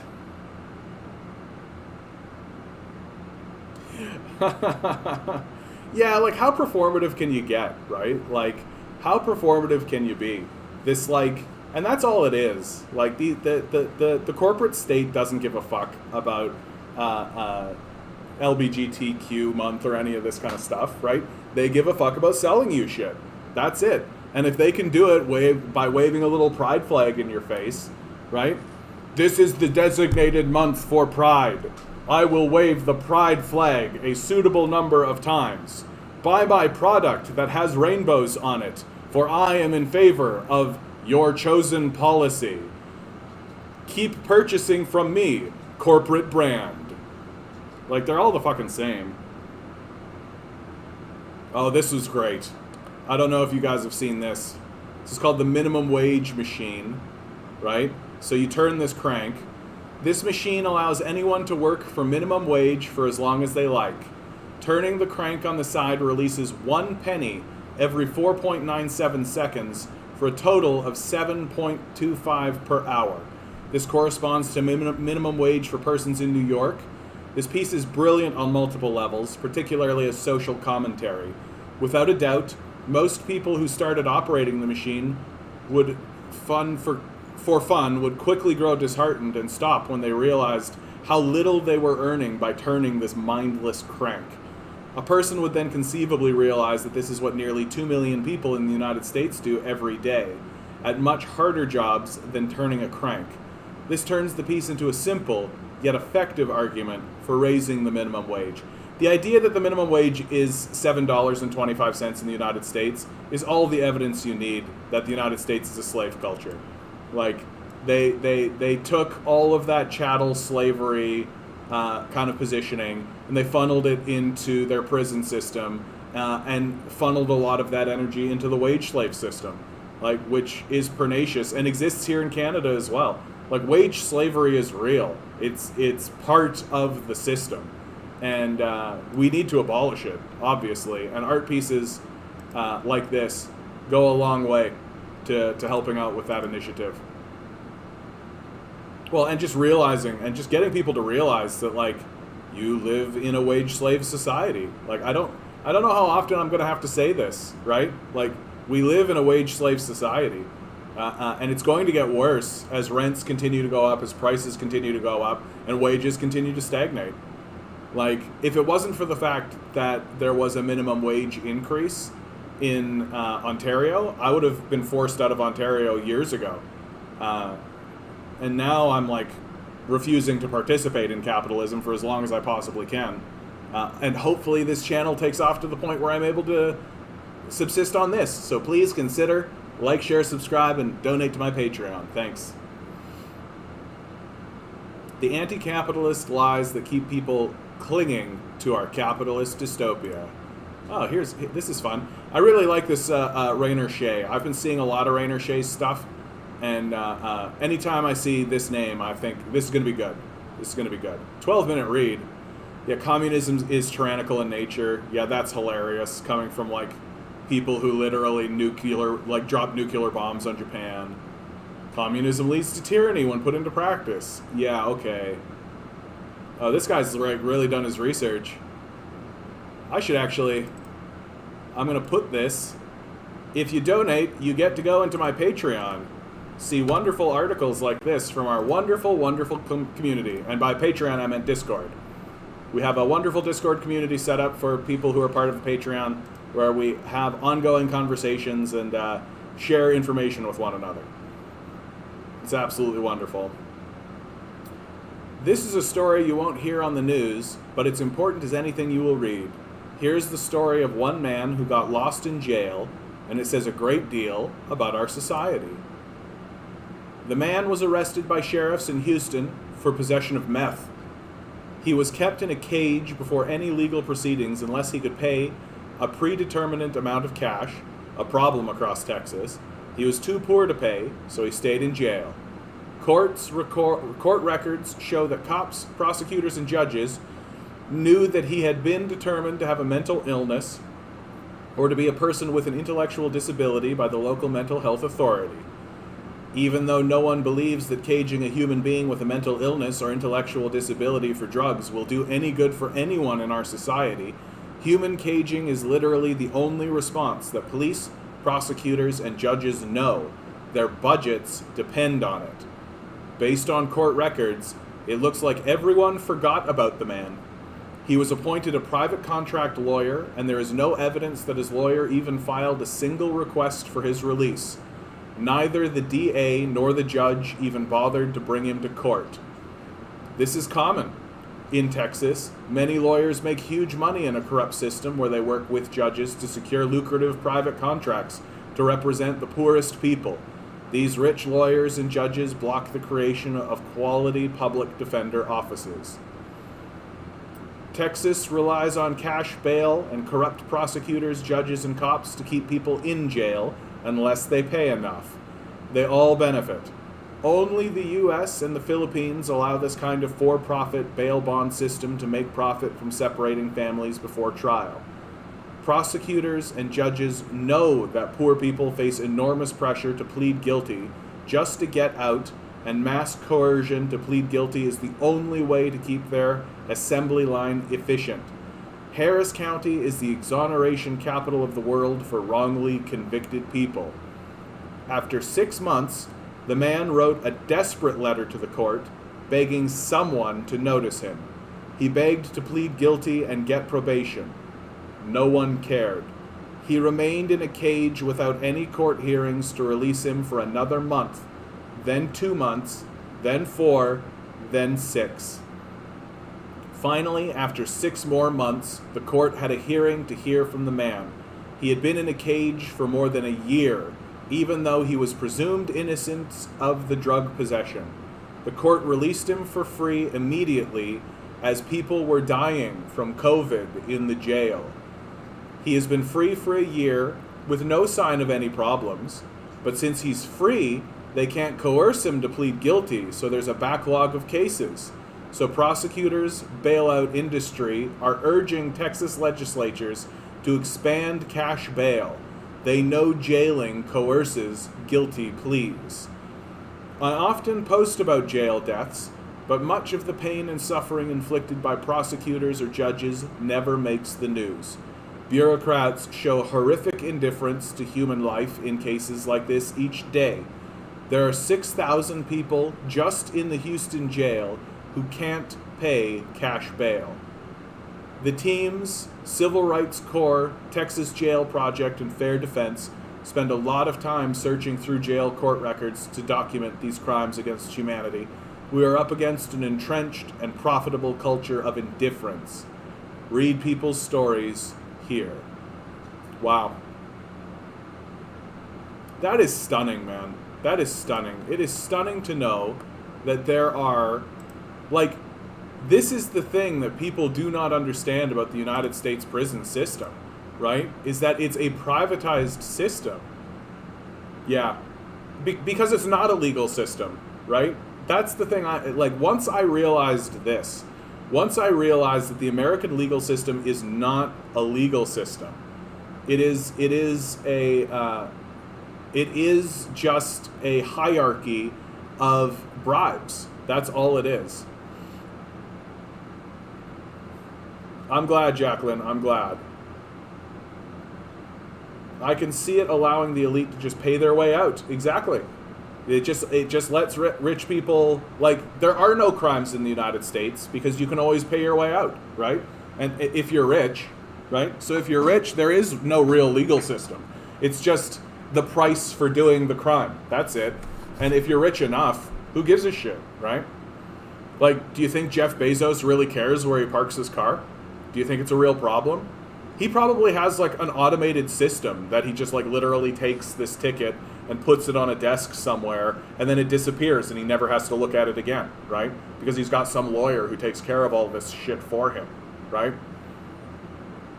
Another reason why even a single billionaire is a bad idea, right? If you had $1 billion, you absolutely would have a lawyer on retainer. You'd spend $100,000 annually to just give that guy all your problems. You would just be like, yeah, here's this problem, right? You wouldn't have to, like, go down to a court. You wouldn't have to do any of that. Defund the carceratory state. I've never heard it called that, Demand Better, but cool. Hi, by the way. I don't know if I've said hi to you today, so hello. Well, you're a sweetheart, Jacqueline. Thank you so much. You don't need to type in all caps to get my attention, by the way. I'll get to you. My chat is not so bombastic quite yet. It'll get there. I'm actually hoping that I can kind of groom the chat and steadily, like, get the regulars to kind of understand, like, no, I want this to be kind of a back and forth. Like, you look on, like, Hassan. Hassan has a chat that is just like vomit, and a lot of the people who are chatting are just like putting symbols and just like, and it's just nonsense. And so I'm hoping to be like, okay, no, none of the nonsense, please. Like, if you feel like you need to put nonsense up, just don't put it up. Just don't do it. I'd much rather have a more adult kind of way of going. So hopefully it stays that way. What do I think of Vaush? I am going to just be neutral on Vaush because I honestly don't know that much about him. I know that people, especially recently, are really highlighting a lot of the negative things that Vaush has said, or a lot of his negative positions. So that's what I've been seeing a lot, is a lot of the sort of negativity. And I won't lie to you, like, some of it is kind of shocking. Like, he has a fairly soft position on pedophilia, and I'm a bit like, oh yeah, okay, so you're gonna have a soft position on pedophilia, eh? And honestly, I think Onward is actually kind of hitting on it when it comes to Vaush. Like, I don't like, I think the only reason he is in the discourse is just because he has a lot of followers, and I think he kind of created a following when I think he kind of created a following in the early days of all of this when there was something of a vacuum, and now he's moving forward with a bit of momentum. He does touch down with like he has done interviews with like Crystal Ball, for example, and I don't know. I just haven't seen him say anything that I particularly care about. I think that's really what it comes down to. And anytime I see him, I don't think he has a particularly, like, I'm not blown away, you know? I'm not gripped, you know? I just think that he's probably a commentary from the early days of the internet, and he just decided that he was going to do it and was successful doing it. And that's another thing about Vaush that I've also noticed is, like, I don't really care about that. Like, if suddenly I was in some kind of, like, interpersonal thing between me and somebody, I don't know. I don't even know who it would be. Let's say the bothered boy, right? Like, there's a guy who's about on the same level that I'm at. I wouldn't engage in that at all. I don't think I would care about that at all. And in fact, I think what I would do is I would try to reach out to that person and try to mend fences. That's what I would be trying to do. I do think that there are lots and lots of YouTubers, like Sam Cedar. Sam Cedar is pretty guilty of this, where Sam Cedar likes creating controversy and conflict. And I think that there's a good reason to do that, because I think controversy and conflict between those sort of social groups can actually grow your channel, right? Because you'll get lots of people from, let's say, Jimmy Dore, right? That's sort of a classic one between... Sam Cedar will always do Jimmy Dore clips and like this. And he'll like... So, and I think he'll get like some Jimmy Dore people to come over, and he probably gains people that way. And so I think it's more of a strategy. It's just not a strategy. Yeah, that's exactly it, Dambox. It's professional wrestling type stuff. And I wouldn't be too surprised to find out that both Sam Cedar and Jimmy Dore are just kind of in on it. That behind the scenes they've kind of looked at one another and been like, yeah, I'll go after you, you go after me, who gives a shit, right? And we'll just kind of intermingle our group, and we'll both do well doing that. What do you think, Jimmy? Yeah, that sounds good, Sam. And that, like, really in person on a one-to-one basis, they're probably pretty decent to one another. It's just that it's... Yeah, exactly. I don't necessarily disagree with politics, but I don't need reacts to Tucker Carlson clips every day. And it's the same, like Sam Cedar just recently did a debate with Steven Crowder, which ended up just being a total gong show. It was just... But, like, Sam Cedar, much like Jimmy Dore, he's just kind of a shock jock type. And at the end of the day, I'm happy that he's here. I'm happy that they're in the discourse at all, you know, because we need as many people who are like center, left, center, any of that kind of stuff. Like, I peg Sam Cedar as kind of a center-left sort of guy, and Jimmy Dore I peg as kind of a center-right sort of a guy. I don't think that, and I don't think there's anything wrong with that. Like, I think that that's great. I'm happy that they're in the discourse at all, because the discourse has become so hysterically far right. Like, most commentators these days are actually extremely far right, and so anybody who's even on the right, like or even like center right or center left, like, I'm glad that they're there. I'm happy that they're part of the discourse. I'm happy that they're moving forward, and I just think that, like, people like Vaush understand that it's beneficial for his brand to be seen intermingling with other YouTubers. And so I'm not that interested in that. I'm not that interested in that kind of, like,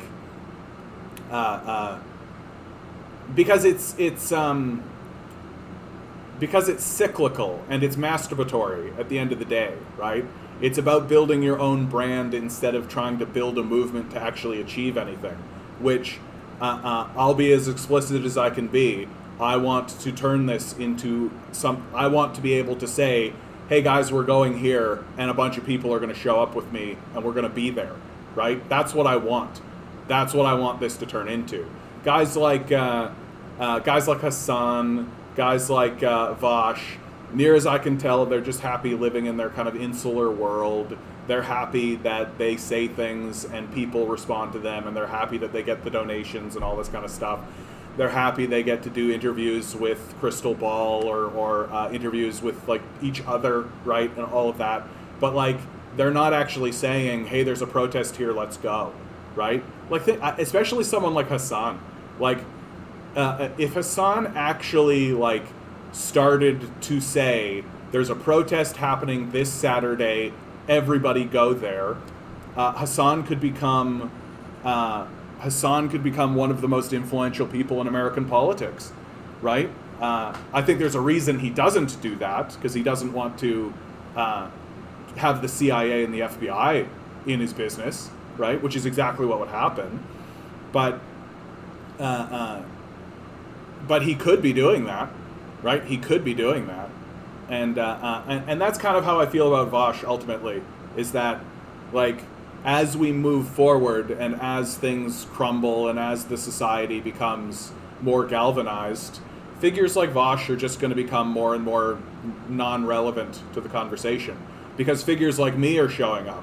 Figures like me who are grabbing hold of this tool, this YouTube media engine, in order to not simply create my own insular group of people to like shit on Ben Shapiro or whatever, or Tucker Carlson or whatever, but to actually say, hey, things like poverty, things like homelessness, these are morally incorrect. These are fundamental stains on our society, and we should all get together and protest it, right? July 17th, 11 to 2 p.m., come down to Yonge and Dundas Square. This isn't a bit. I'm literally saying this. July 17th, 11 to 2 p.m., Yonge and Dundas Square here in Toronto, right? Come down. We're having an anti-poverty protest, right? And I want to be able to say that on this channel and have a bunch of people show up, right? I want a bunch of people to actually come into the real world and do something. And I don't see any of these guys doing that. I don't see any of these guys. I don't see Jimmy Dore doing that. I don't see Sam Seder doing that. I don't see Vosh doing that. I don't see Hasan doing that. Although Hasan will always comment on how important it is to get involved. I think Hasan has other concerns, though.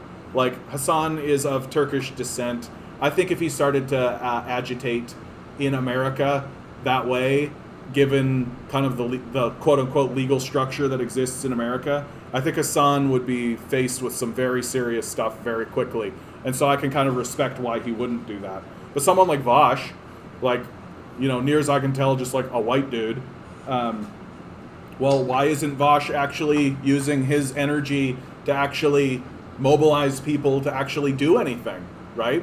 And I feel like that's the future of these sorts of movements, and why, as I've said previously, why someone like Vosh is going to fade away, because Vosh isn't going to get into the streets, right? Vosh isn't going to be the guy who's actually affecting the meaningful change that needs to happen, right?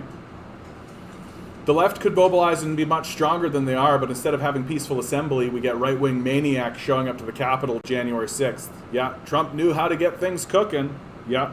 And I'm actually steadily, as this moves forward, I'm beginning to suspect more and more that insurrection was well understood, that the Democratic insiders were well aware that January 6th event was going to occur, and that would allow even the Democrats to increase security, right? Joe Biden built a whole series of fencing around the White House so that if there was a peaceful movement, they would be blocked out of the White House.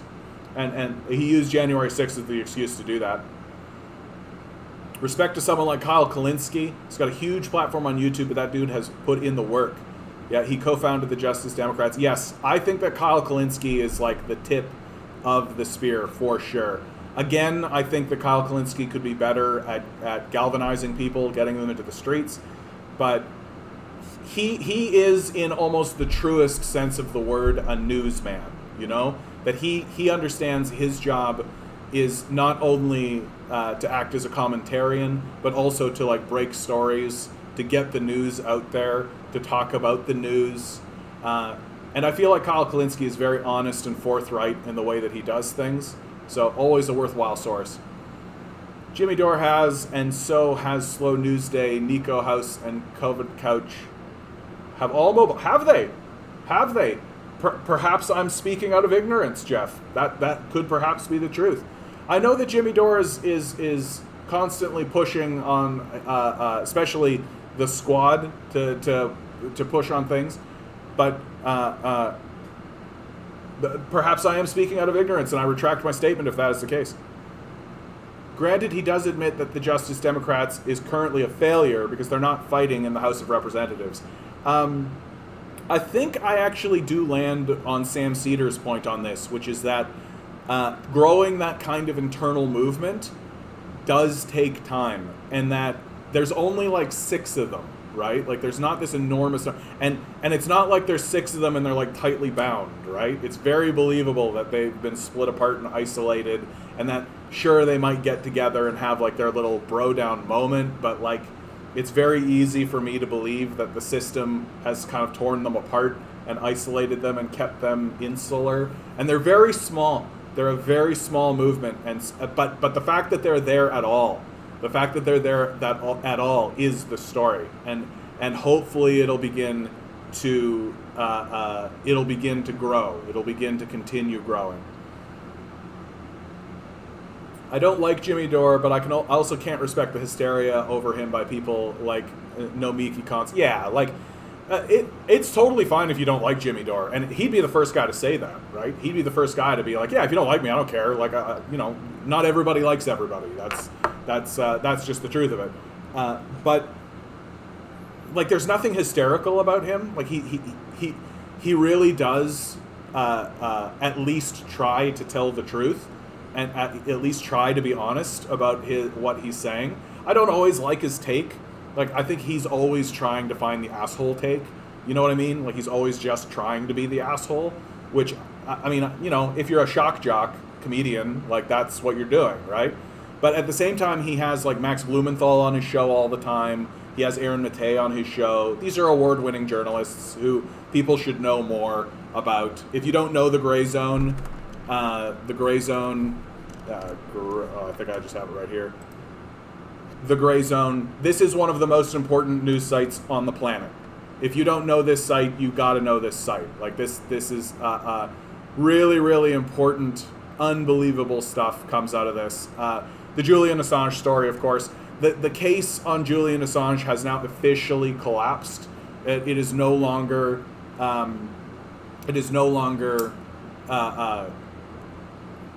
They have nothing. Like, literally all the testimonies, everything are gone. They have no case against Julian Assange. And so now people are like, hey, if you have no case, maybe free this guy? Not going to happen. Not going to happen. Did the fence from DC ever come down? Perhaps. I don't know if it did or did not. Yeah, the Force the Vote movement was such a big event. And people lost a lot of faith in the squad because of Force the Vote, in my view. Nomiki Konst, who likes to advocate for forced male vasectomies in a joking, not joking way that really annoys me. Yeah, that's gross. That's gross. Like, what if I was joking for forced female clitoris removal? I'm like, haha. Weird. They went to Washington, but not Jimmy due to health. Well, yeah, Jimmy Dore has some significant health stuff.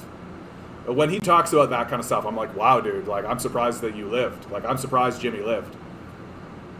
But Aaron Maté is a Russian asset, don't you know? That what an enormous face flop for the Young Turks. I think that they hurt themselves really badly with that, calling Aaron Maté a Russian asset, saying that he's been accepts money from the Russians. What a face flop that's been for them. I think that they will actually go to court over that. Yeah. Will right-wing Peruvian demagogue Keiko Fujimori burn the country down before accepting defeat? Yeah, possible. But like, this is what I'm saying. Like you never see an article like this come out of your traditional sources or your corporate sources. How Washington is positioning Syrian Al-Qaeda's founder as its asset.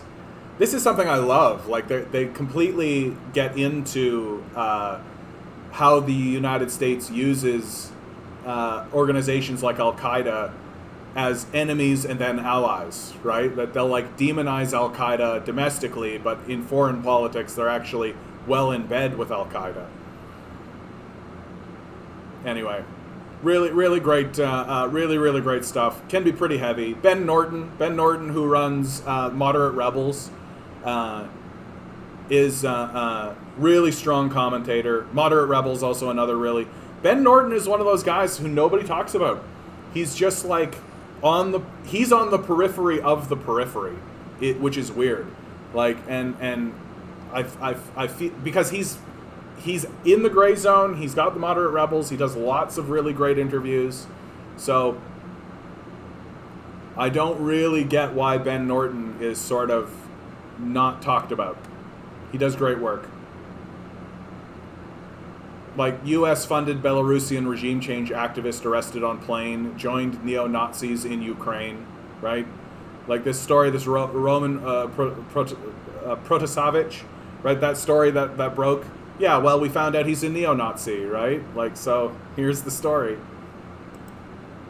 And if you guys are on this channel for any length of time, you find out pretty fast. Nazis don't have rights.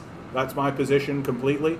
That if you are willing to stand up and declare allegiance to Nazism, or declare that we should be rounding up the Jews or any minority group whatsoever, then you cede your rights to be a citizen of our country, and we can treat you how we like.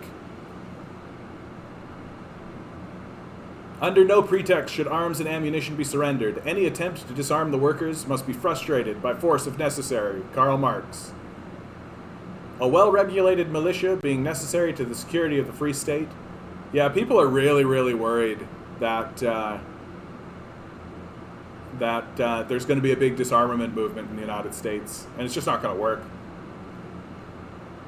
Yeah, Ben Norton, Max Blumenthal, Glenn Greenwald, and of course Aaron Matei need more spotlight. And this is fundamentally why I think Jimmy Dore needs to stay in the conversation, because he has all of these guys on his show regularly, right? You can not like Jimmy Dore all you want. That's completely fine. But the fact that he's having these guys on at all, especially because I think that Dore is kind of a center-right sort of a guy. I don't think he's particularly lefty. I don't get that kind of lefty vibe. I don't think he knows that much about the theory of leftism. He's certainly like, he's certainly not actually a socialist. So he could maybe be center-left, but I see a guy who's a bit more center-right, which is fine. Like, if you're like a red Tory type, that means that you're rational and you're capable of doing things. The red Tories here in Canada did lots of great stuff. Hey Chris, how you doing, bud? The American commentators are just eating each other over stupid disagreements. It's honestly sad to see. Well, and I think it comes mainly from boredom. I gotta be straight. Like, hold on. Sorry, I gotta sneeze. Am I gonna sneeze? Dang it. That's the worst. Oh, that's the worst. Ugh. That's like the Joe Biden administration. Something's gonna happen. Something's gonna happen. Oh, nothing happened. Oh, okay. I think it's mainly boredom. That's really what I think it is. I think it's an easy story. It's easy to kind of go after someone like Jimmy Dore or Sam Cedar. It's easy to kind of like ping people. It's easy to do that. He doesn't at all, but his fans think he's a lefty. But his fans are mainly American, right? And the fact that Dore is standing up and saying he wants health care for all, he's very outspoken about that. That's considered a left-wing. Biden's actually really smart. You don't realize it, but he's playing WD-40 chess. Well, which is why he doesn't creak when he walks, right? If he wasn't playing WD-40 walk, he'd be like,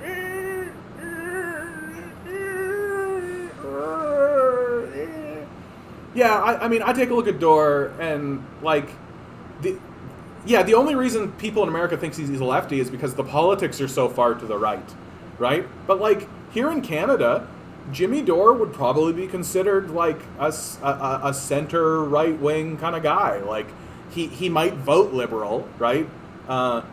He might even vote NDP, but I just kind of the way he talks and the way he handles himself and the way he views the world has a very kind of center right sort of vibe about it. I shouldn't say that though. He's very open about like part of the reason I like Jimmy Dore is that he and I agree.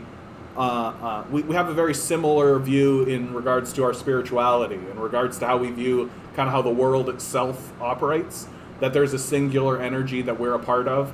Dore has said things like, we are the universe articulating itself, which is something that I have been saying before I heard Dore say it. So when I heard him say it, I was like, oh, here's a guy who kind of, I really get it.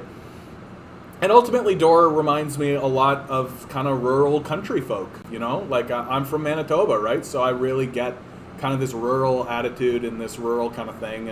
And like, Jimmy Dore's an asshole, and I'm kind of an asshole, so I guess we are kind of kinship that way.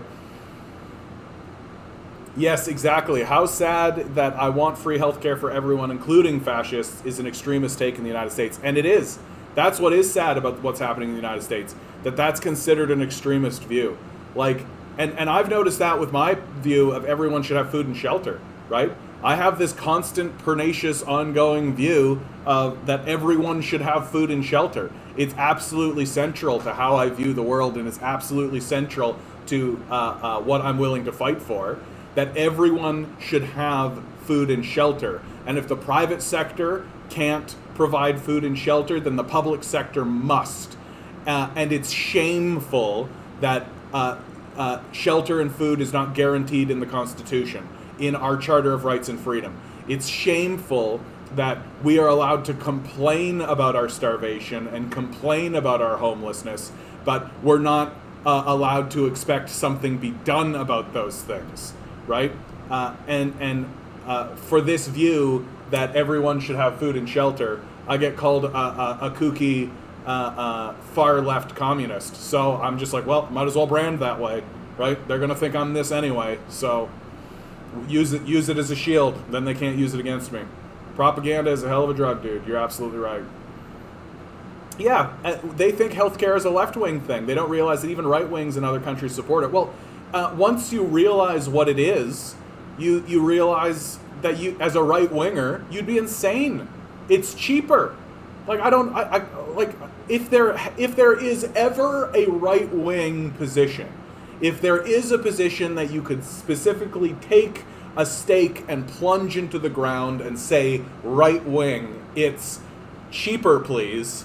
Everything cheaper, right?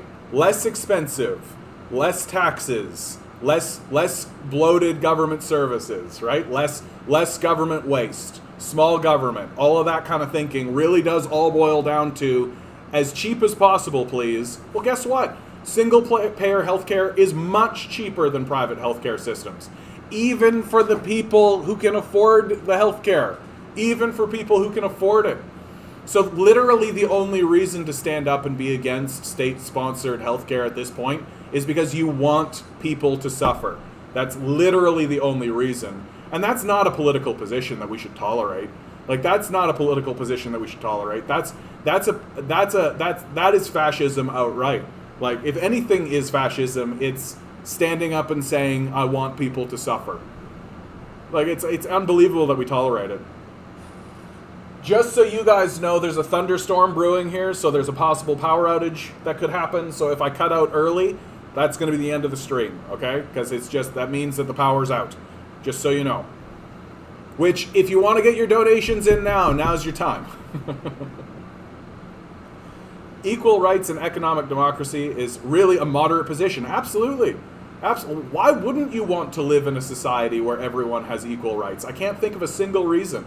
Like, why do you not want to live in a society where everyone does not have food and shelter? I don't understand it. I literally... The only thing I can come up with is that you get off on people suffering. That's all I can come up with. Yeah, the Tories in Britain are trying to privatize the NHS, right? Which is evil. It's like a completely evil thing to do. Why would you want to do that? The only reason you want to do that is to spread misery. And that's it. That's it. There's no other reason. Yeah, no change to the Lord of Stagnation. Wow, this is actually like gross. Well, anybody got a anybody know where the original picture comes from? This looks like a D&D sort of thing. Ugh. Biden never looked better, eh? All Cops Are Bastards, the musical? Oh, that's huge. That's way too long. I'm not going to play that.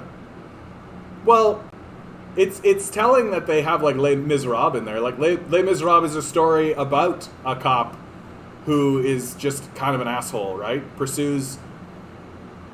Yeah, of course it's pure insanity. Conservatism is insanity at this point, right? They've lost the thread of reality completely.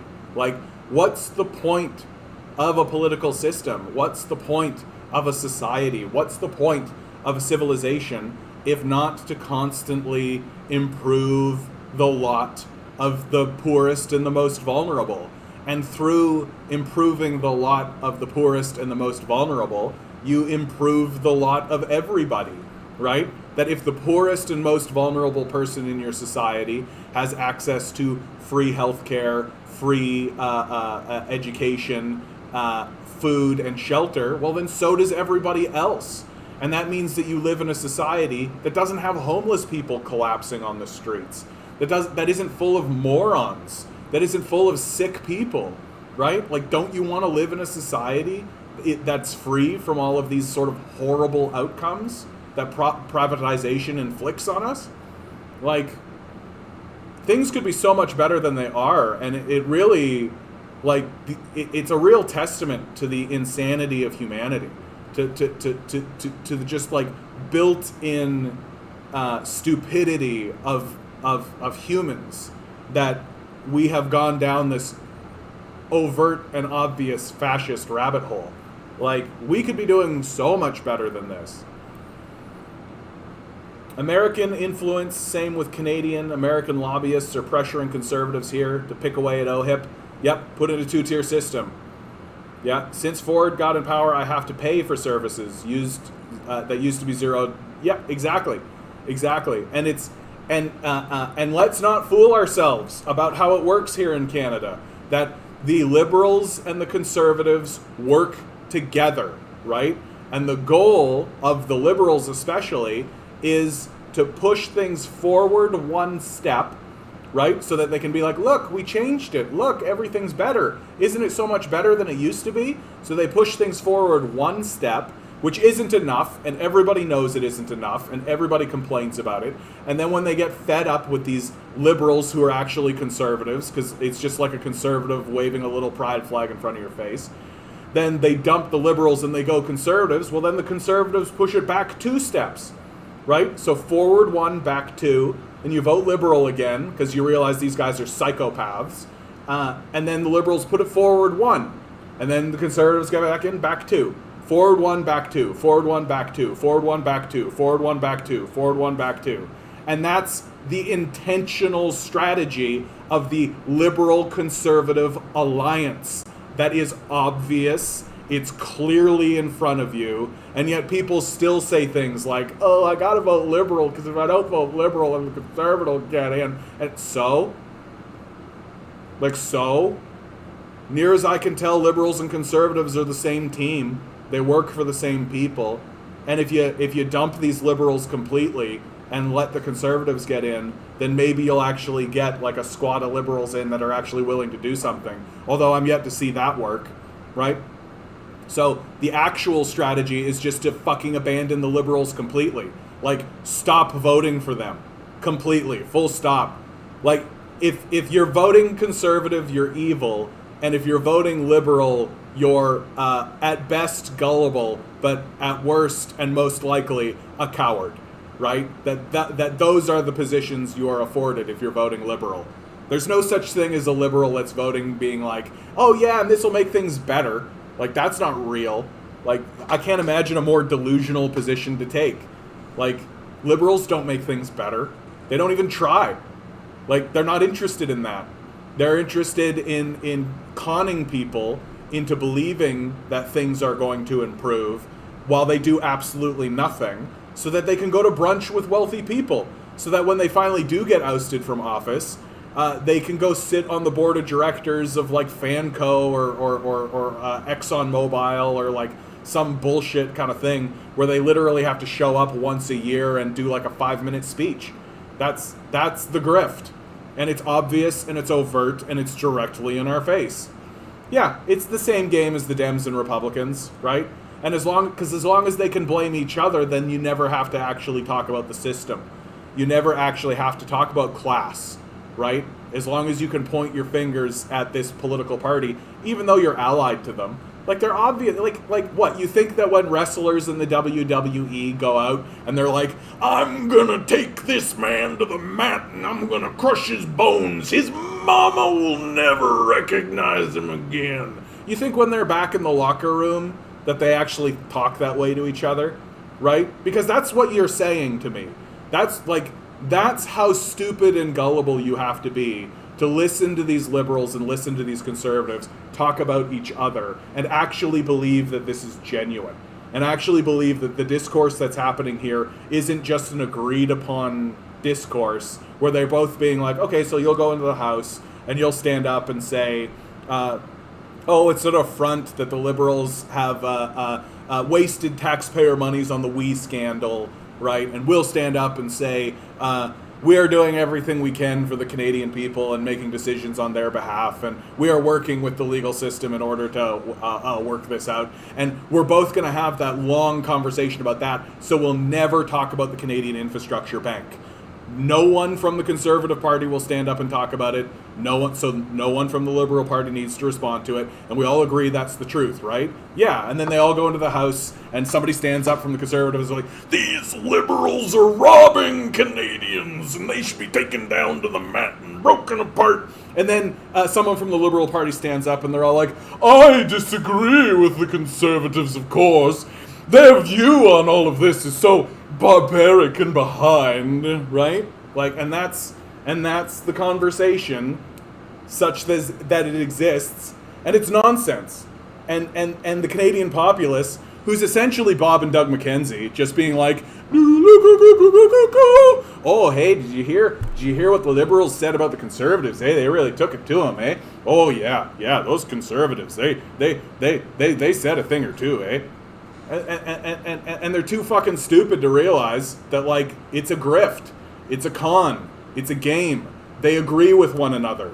And when they go back to the locker rooms, they shake each other's hands and they say, hey, good performance. Because that's all that is. It's just a fucking performance.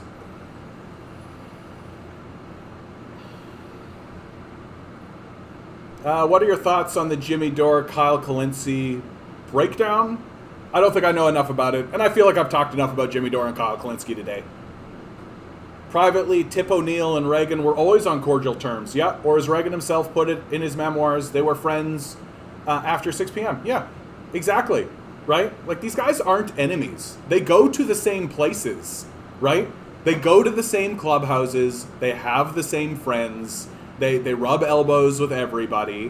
What, you think if David Thompson throws a party, he's not also inviting Aaron O'Toole? Like, you have to be out to lunch, man. Like, he's going to invite Justin Trudeau. He's going to invite Aaron O'Toole. If he's smart, he's going to invite Jagmeet Singh, right? And he is smart. Like, David Thompson's very smart.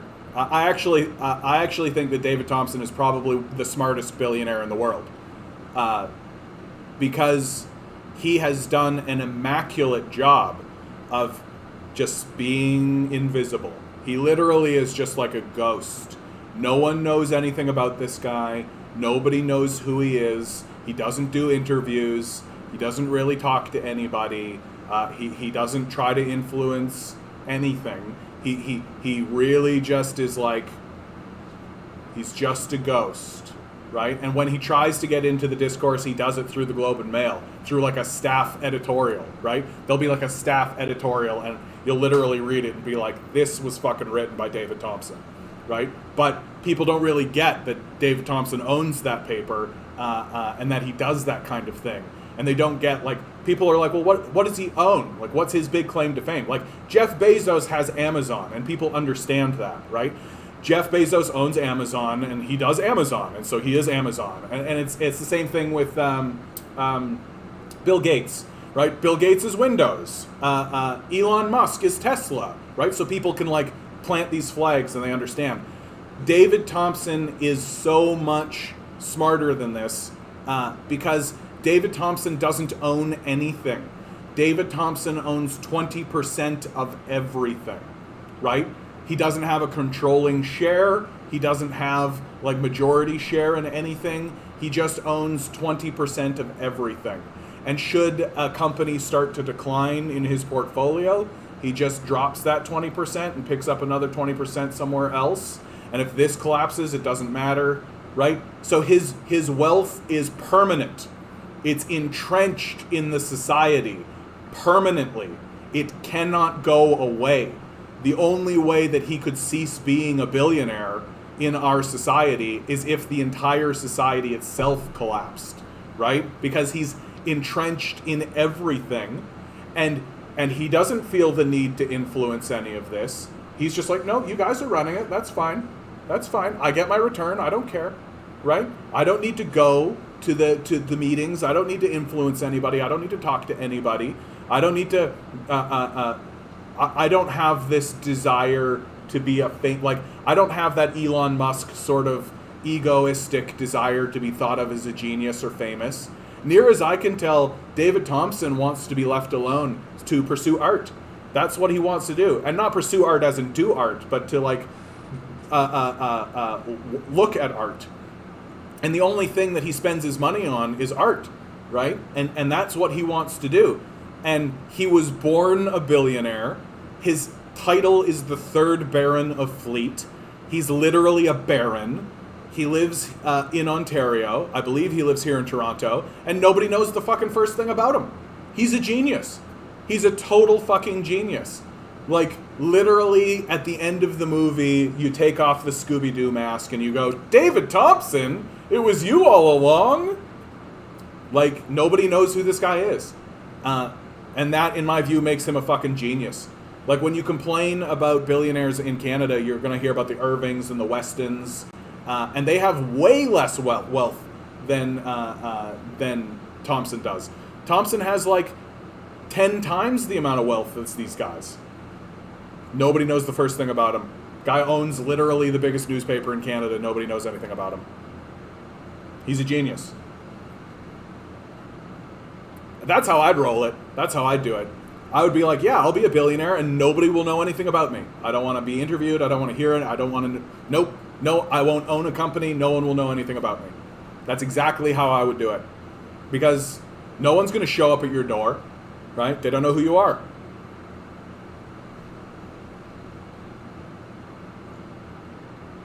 Yeah, just go back and watch it, Vince, after this is done. Just go back and watch it.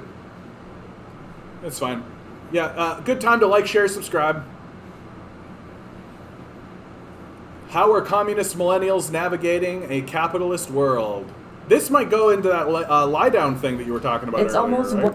的地方，等于说 Let's jump in. Forget it. U.S. healthcare be like, this is fine. Look at this guy pulling money out of an ATM, literally on the gurney. Come on, man. Ugh. Come on, man. Come on, man. Two parties, one ideology. Exactly. Come on, man. This is a bunch of malarkey. Ha! Come on. This is exempt property from seizure. This is a widow's homestead. In 1952, a group of farmers arrested the town sheriff while he was attempting to evict a widow from her farm at the behest of a local insurance company. Yeah. Let's do that shit.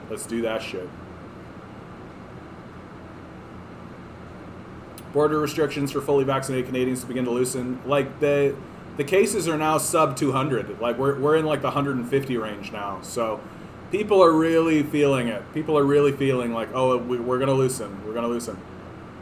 Yes, I heard they put out the fire as well, which presumably means they've put out the leaking. Yeah, here. Let's see if there's any new news on that. Mexico Gulf fire. Undersea pipeline rupture. Anything new, though? Anything new? Yeah, why bother continuing to report on this, right? Like we've all seen the eye of fire. Like, what could be more impressive than this, right? This fucking Hellgate. Like, if a demon was coming out of here, it would look completely fucking normal. No one would say shit. They'd be like, oh yeah, here's a... Hey, Gord! Sorry. Yeah, the fire is out. I don't know about the gas leak, but I presume they've got it under control. But, like, damage done, man. Like, damage done. Like, the Gulf of Mexico, like... There were, the Gulf of Mexico is where that big BP oil leak happened, isn't it? I believe that's true. Oil leaks in the Gulf of Mexico. A 14-year-long oil spill in the Gulf of Mexico. Like, this place is a disaster zone, right? Just a place that should be gorgeous and beautiful and full of wonderful life. And because it's got this kind of bay feature, it's like cut off from the ocean. It's like its own ecosystem, and we've just fucking destroyed it. We've just fucking destroyed it. The Gulf of Mexico is just in ruin. And we just lit it on fire. We just lit it on fire. Yeah, exactly, Chris. The sensationalism is over. Now it's business as usual. Yeah, I saw a story about a well that's been leaking since 2004 from a Hurricane Ivan. Yeah, like, and these guys don't give a fuck. Like, they don't care. They're like, oh well, Gulf of Mexico, who gives a fuck? Not our problem. And then, like, in 20 years, they'll come up with some technology to, like, get all the oil out of the Gulf of Mexico, and people will be like, wow, what a great, wholesome news story. Meanwhile, us communists will be like, you fucking capitalists. You goddamn soulless assholes. India is so normal that they're making apps just to find Muslim women on Twitter. Suli is a slur for Muslim. Somebody made an app of Suli Deals, which has a Twitter handle of so many Muslim girls. Yeah. Bigotry and racism, everywhere you go. Natural environment disrupted, sea life poisoned and killed, human casualties, CO2 emissions, bunch of money and damages. And of course that money is not going to be paid by the capitalists, right? It's going to be a bailout. It's always a bailout. So it's always us. It's always us that end up footing the bill. Yeah, we got to get the oil out of the water so we can burn it.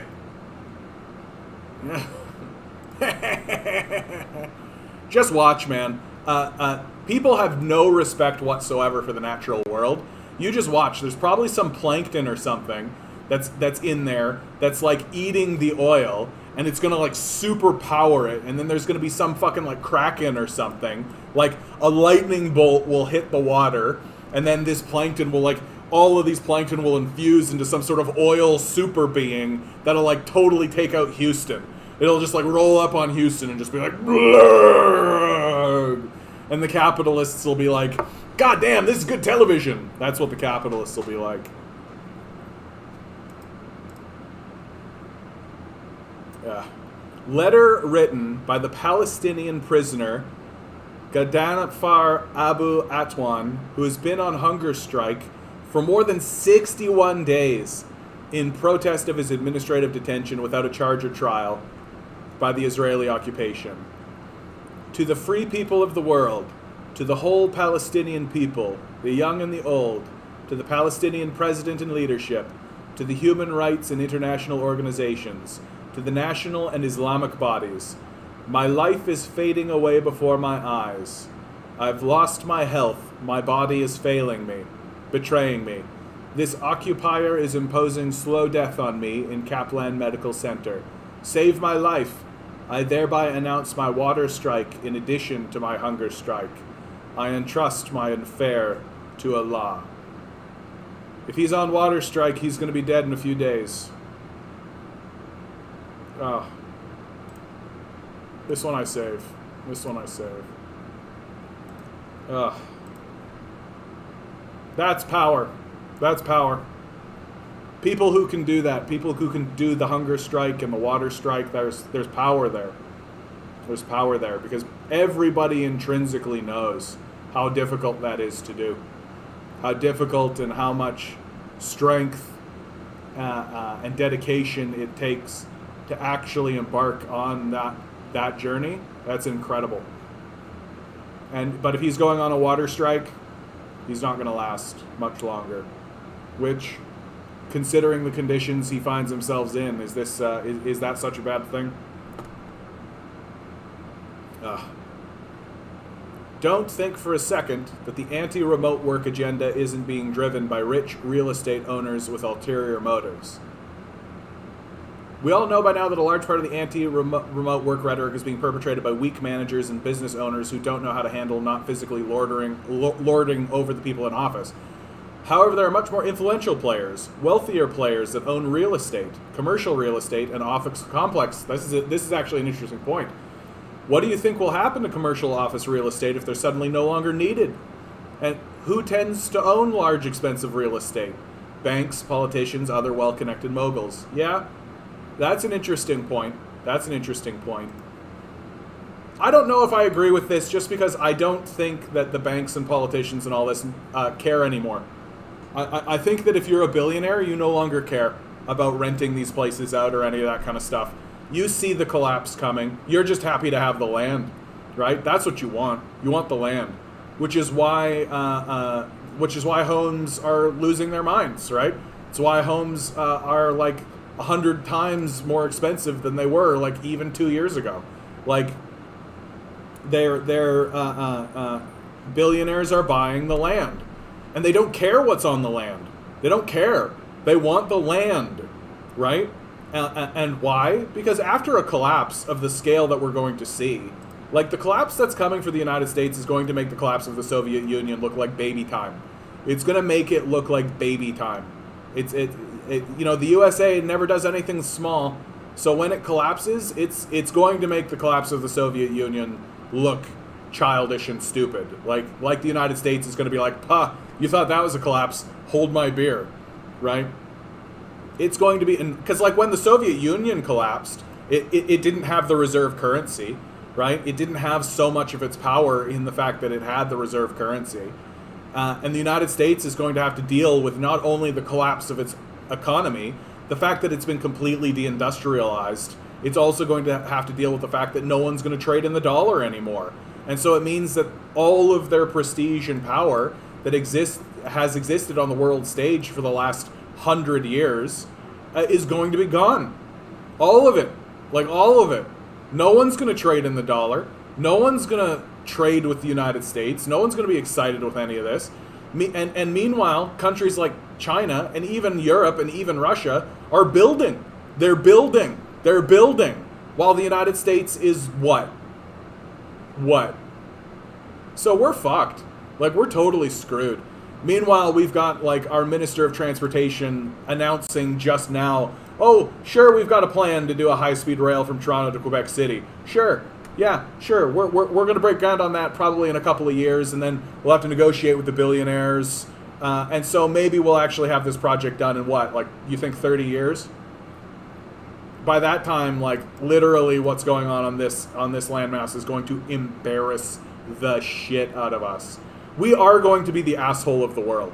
Like, we are going to be the asshole of the world. Like, literally just like a band of highly propagandized lunatics just shitting all over ourselves while declaring ourselves the greatest countries in the world.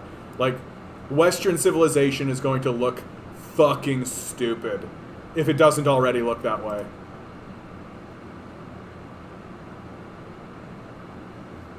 George Floyd, Breonna Taylor, Dwayne Wright, Matthew Williams, James Johnson, Genoa Donald, Xavier Hill. No justice, no peace. Abolish the police. Keep fighting. Keep fighting.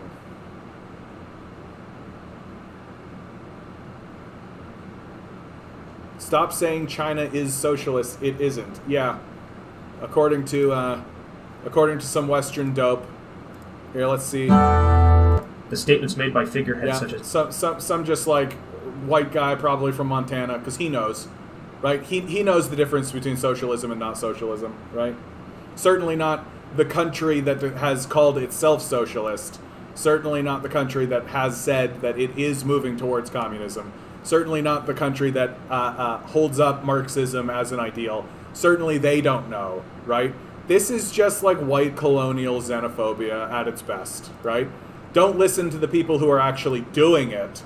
Listen to me, some idiot who probably hasn't even read the Chinese Red Book, right? Who doesn't know anything. China's not a socialist because there's a capitalist. There's a capitalist in China, and so China can't be socialist. Fucking idiot. All signs point to Trump returning to the White House in legendary fashion. Who's ready to witness a nuclear-level meltdown for the establishment, the likes of which we've never seen? I mean, I think Trump will be the presidential candidate. I don't, like, who else? Who is it? Romney? Like, who else is actually going to be the candidate for the Republican Party?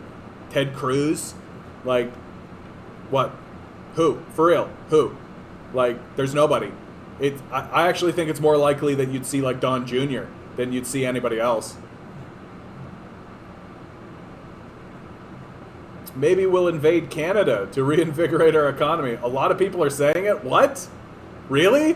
Are a lot of people saying that they should invade Canada? What a fucking stupid idea. Like, what a stupid idea.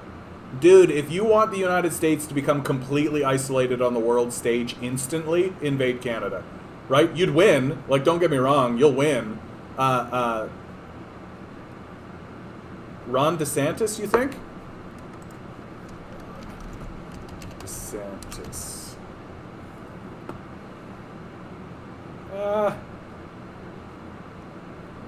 Yeah. I could see how they'd put him up. I could see how they'd put him up.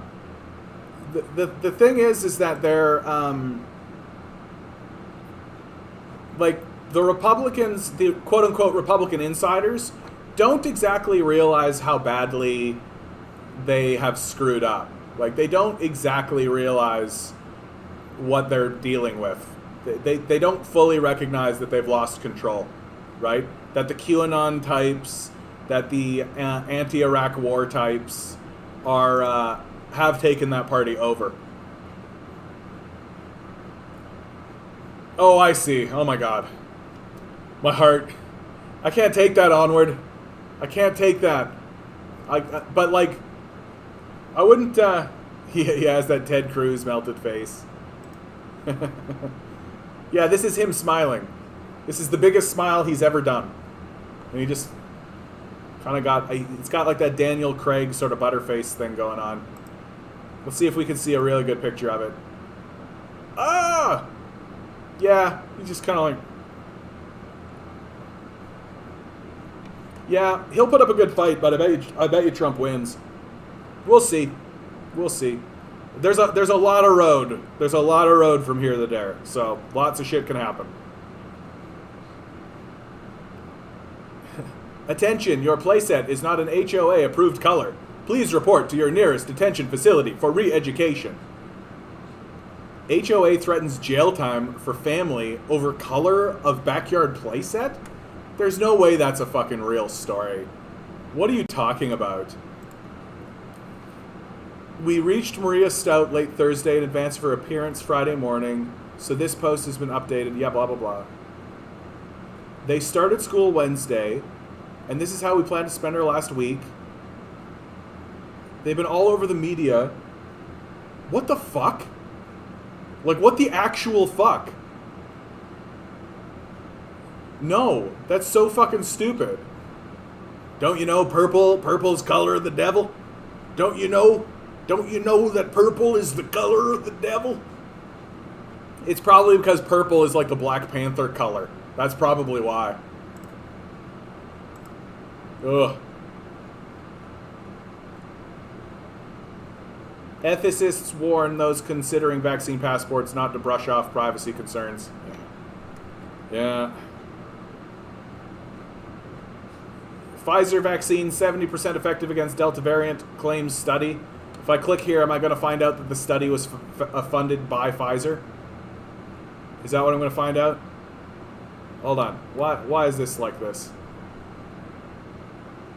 Well, who did the study? Oh, they don't tell me. They're not telling me who did the study. That's fun. Trustworthy. Don't tell me the industry. Lobbying group in the United States, having spent over $1.5 billion on lobbying in the past 2 decades, the Chamber is also one of the most influential organizations in opposing climate action. While the Chamber works behind the scenes to undermine broad climate action, major corporations with ties to the Chamber tout their branded climate pledges such as Allstate, Cargill, Caterpillar, Coca-Cola, Disney, Exxon, Facebook, General Election, Google, on and on. I want to give my members all the deniability they need. Tom Donahue, former president and CEO of the U.S. Chamber of Commerce. These people should go to jail. Like, these people should go to jail, right? Like, we are going to look back on these traitors and these treasonous assholes as criminals against humanity.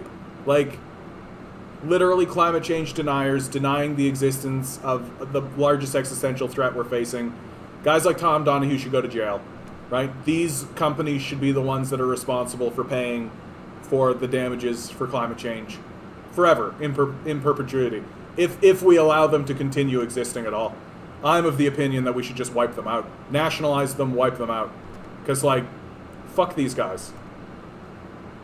Invade Canada, get expelled from the UN and NATO, lose regional allies, focus too much in North America, and thus lose regional control of the Middle East, face sanctions from other world powers. Yeah. Countries will sever trade relations with America, grounding the American advance to a halt. For sure. All of that would happen. Like, Canada and the United States, like, if there is... Who has a stronger alliance than Canada and the United States, do you think? Like, Canada and the United States is, like, probably the strongest alliance on the planet, I think. I'm sure you could find some sort of, like, collaboration between, like, Angola and Zambia or something, or, like, 2 European nations, which have, like, maybe, like, what, Norway and Sweden, maybe. Like, I'm sure that you could make a case for that. But for the United States to invade Canada, that's a diplomatic disaster that they never recover from. They never recover from. I guess climate change is good. Hey, Newell, how you doing? Good to see you. I guess climate change is good for the overall goals of the corporation. I guess corporations don't require continued human existence for their existence. The owners of these countries, did I actually bookmark this? I hope I did. Was it this? No.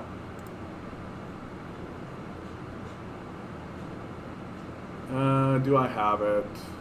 Okay, I don't have it offhand, but we know that these billionaires are planning for the outcomes of climate change, and they have no interest in actually preventing these outcomes, right? That they're like building underground bunkers. They're trying to figure out how to do security services, all this kind of stuff, in order to make it happen. Jeff, by request, eh? Okay. Okay. By request from the chat.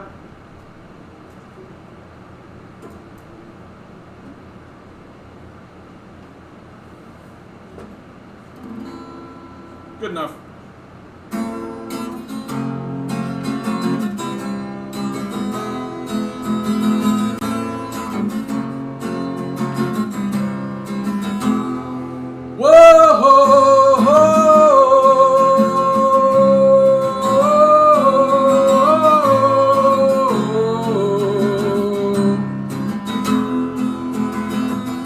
Gotta spend another month inside this car.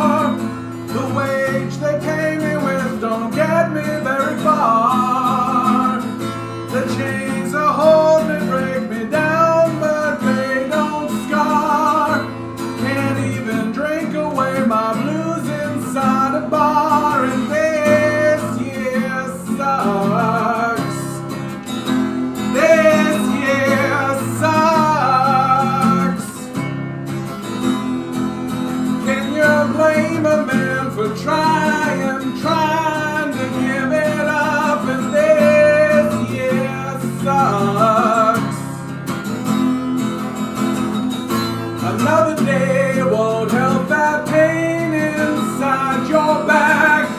The days get harder, but it's too hard to keep track. They keep you tied before your soul opens a crack. And God don't care what monkeys think about the facts. And this year sucks. This year sucks. Can you blame a man for trying to give it up? And this year sucks. So sit atop your pile of bones and bloody gold, and human sacrifice don't stop you being old. At least you'll die before the bomb you set explodes. We're gonna burn to death while doing what we're told, and this year sucks. This year sucks. Can you blame a man for trying to give it up? And this year sucks.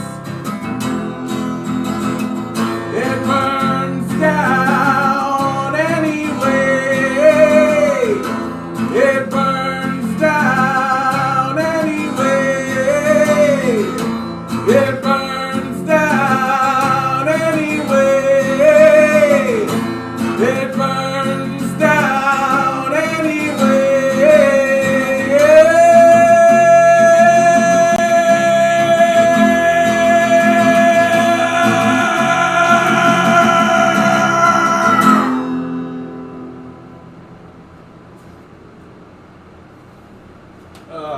For you, Jeff. For you. I'm glad you're really latching on to that one, bud. Ugh. Yeah, I really like that tune. I really like that tune. Hey, Drew, how you doing, bud? How you doing? Oh, you're popping in right at the end of the stream. Glad to see you, though. Glad to see you. The chords are A minor, F, C, and it's like the royal C, so do it on the E string as well, and then E. So that's A minor, F, C, E. And a good opportunity, like, share, subscribe, right? My Patreon, donate, all the stuff, you know.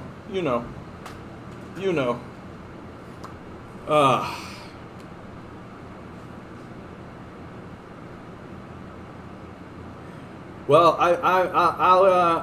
I'll do what I can over these next few days to see if I can do up just like an actual copy of it. Probably just put it in the Discord. I don't know the first thing about how to promulgate music. SoundCloud? SoundCloud? Is that where you're supposed to go? Yeah.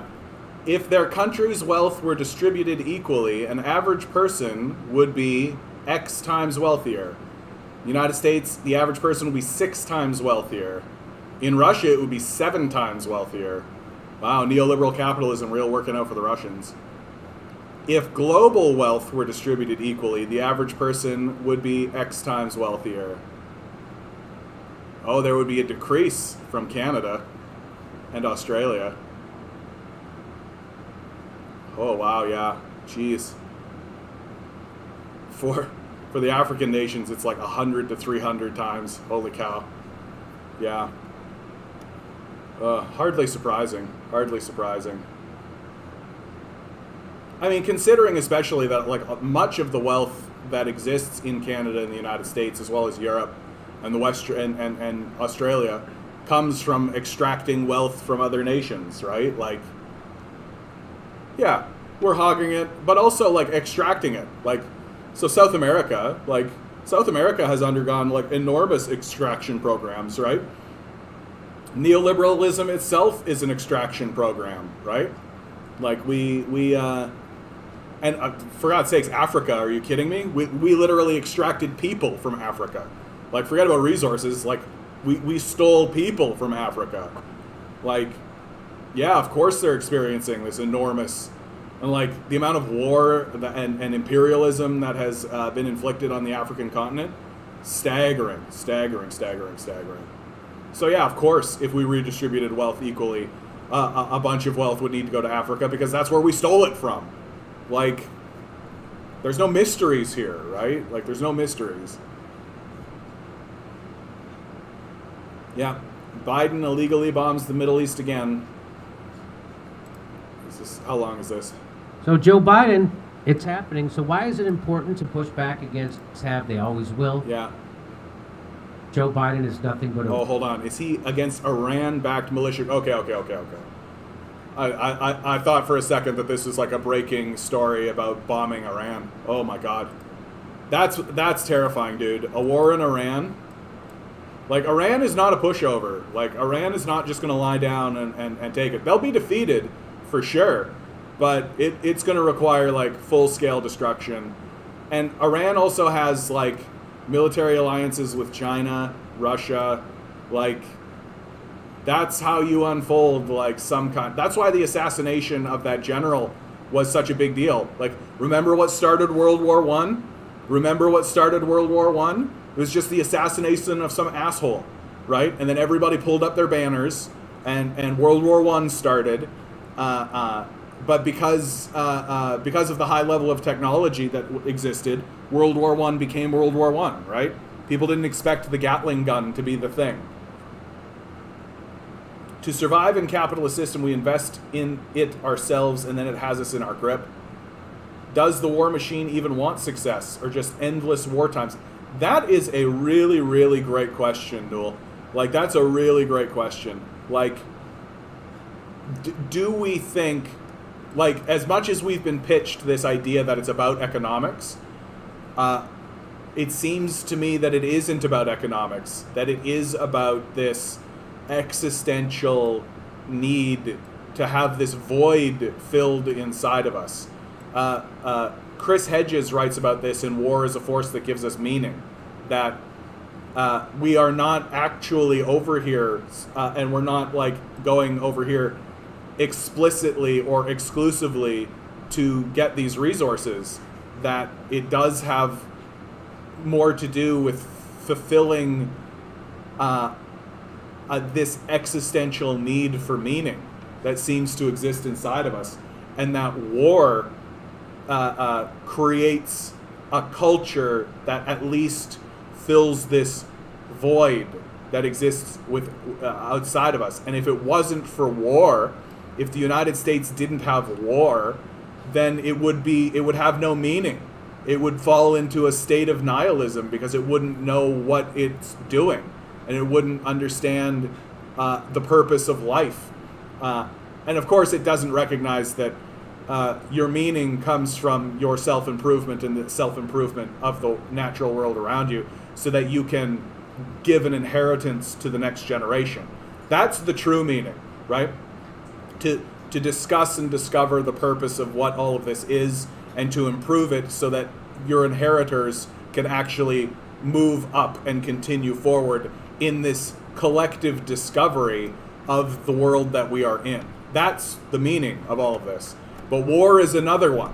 War is another meaning, right? It's the Eros and the Thanos or the Thanatos. Anyway, it's the love and the war instinct that the Grecians talked about, right? And that both of those are meaning derivers, and both can take over cultures. And boy, would I love to live in a culture that was being ruled by love. Wouldn't you love to live in a culture that was being ruled by love, where all the decisions that were being made were actually being made out of love and compassion and empathy and care for the other? Wouldn't you love to live in that world? And I'm not ignoring you here, Jeff. The Archduke Ferdinand, yeah, he was the dude. The oil that you acquire is probably all spent, and then just some war, just to fight a war, yeah. Would the military industry feed its own civil war? Of course it would. Of course, it already has. What do you think? What do you think the arming of the police forces is? Like, it already has done that. Yeah, the system preserves itself. Any system that doesn't won't survive. The actors in the system benefit from the system and work to preserve it.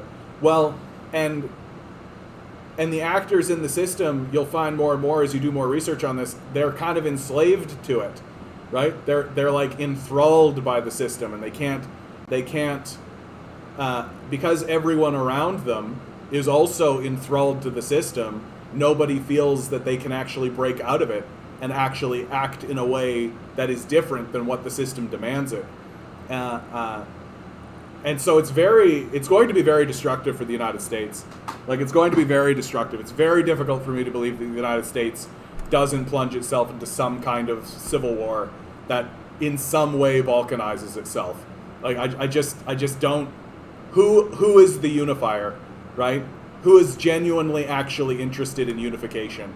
Like, I know Biden says that he's interested in unification, but he's not doing anything, right? He's not doing anything to actually unify this place, to actually help anything. World War I was the turning point of the mass industrialization of war. Yeah. Prior to the Great War, most conflicts were fought in an outdated, technologically impractical, Napoleonic form of warfare, which, yeah, that's exactly right. Like on the lead up, like, the Boer War is a great case of this. Like, guys were still, like, lining up with, like, single-shot muskets and just being like, boom, right? And then they, like, march forward, bayonets, like, all that kind of stuff. It was the Gatling gun. Good to see you, Newell. Thanks for popping in, bud. Resulted in a mass amount of bloodshed that only harmed nations' economies and could be avoided. Yeah, this transition of warfare first appeared in the Franco-Prussian War and American Civil War. Well, and the Gatling gun was the big one, right? Like, we have these journals of military leaders who are literally saying, like, just keep sending men at this Gatling gun. It can't kill them all. And the answer to that question is, yeah, it could. Yeah, it fucking could. The Gatling gun absolutely can kill everybody, and it did, right? And so the result of that was trenches. And so you had your trenches to avoid getting gunned down with Gatling gun fire, and the response to that is artillery fire, right? Lob it up and in. And then rifling also changed things up. And this is where you get your assault rifles, right? Trench clearers. The Third Entente failed to understand that their tactics were outdated, so that's why the Great War was so bloody. Absolutely. Yeah, they just sent men. They just literally were like, we'll line them up the way we line them up, right? The way we always have, right? And march them towards the Gatling gun. It can't kill them all. Yes, it can. Yes, it can. Yes, it fucking can. And now, like, warfare has become a completely different beast. Like, you can drop bombs on somebody half a world away. It's more efficient to send in, like, insurgent troops, which is to say, like, squads of 4 people, right? You send in a squad of 4 with, like, high-power military-grade weaponry, right? And that's considered more efficient and effective, like, because you have so much firepower now, right? Like, you've got so much firepower now. A single person with a well-placed tactical bomb can do massive amount of damage, right? And so you train squads of 4 dudes, right? Like Marines, you know? That's how military works now. Like, gone is this day where we're gonna, like, roll, like, the invasion of Normandy, like, that shit's just not how it goes anymore, right? Like, you literally can just, like, drop bombs from fighter jets and shit like that. Well, and it doesn't hurt that the United States doesn't have any peer competitors, right? Like, the United States now, like, the only real peer competitor they have is China, and China doesn't seem to be ramping up for any kind of, like, aggressive, full-scale war, right?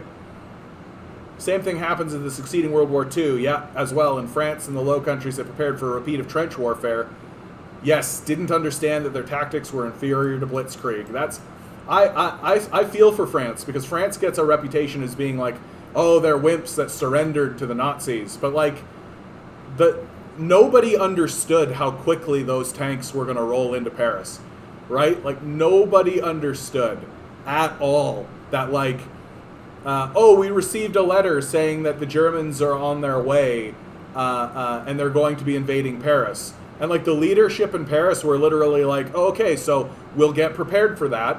I'm going to go have a nice sleep. And then they go have the nice sleep because they think they're preparing for a conflict that's going to happen like a week or a couple of days at least from now. And then they wake up in the middle of the night and the tanks are in the middle of their town. Like, oh, I surrender. Like, what are you going to do? What are you going to do? They didn't know that these tanks were going to be able to roll into Paris that night. They didn't know that. Like, that shit didn't happen. That had never happened before. So, yeah, they surrendered. Like, you would too. This idea that suddenly you'd, like, wake up and there would be tanks in the middle of your city and you'd be like, time to fight. Like, that's not gonna happen, dude. Like, you're done. Like, you're done. There are tanks in the middle of your city. You're done. The Blitzkrieg, tank warfare generally, that tanks, just the idea of armored tanks, right? And the thing that I keep hammering on,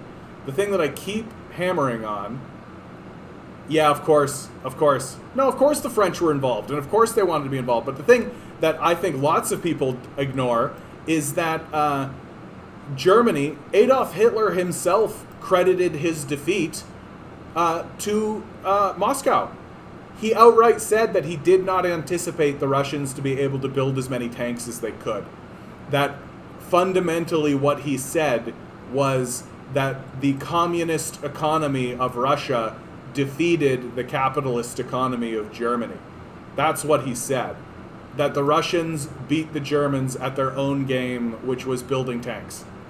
And that the Russian tanks could withstand more, they were more heavy duty, they were thick and Russian, right? And people say stupid things like, oh, the Germans invaded during the winter, so they're fucking in tanks. Like, who gives a shit about that? And it's like, and the Russians were in the winter too. What, you think the Russians, have home court advantage? They're able to, like, withstand the winter better? Like, no. It's that the Russians were able to create more tanks than the Germans expected them to be able to do. Yeah, exactly. Napoleon, Charles Martel, yeah, Joan of Arc. Yeah, lots and lots of just, like, very, very, like, and what, you think this piece of land was controlled, like, you think there were no conflicts between Italy and France and Germany pre-World War II? Like, you think Spain and France didn't have a go? Like, come on. The 100-Year War between the British and the French? Like, come on. This idea that the French are these, like, sissy, like, frou-frou people. Nah, boo. Nah. Okay, guys, I'm actually over time here, so I'm going to call it. Thanks so much for being here today. I love each and every one of you. I'm so glad that you tuned in. Like, share, subscribe on your way out the door. Always remember, you are a divine being, standing in divine energy. Don't let these guys gaslight you, because they spend hundreds of billions of dollars to do it. Don't let them. Good luck. We're going to need it.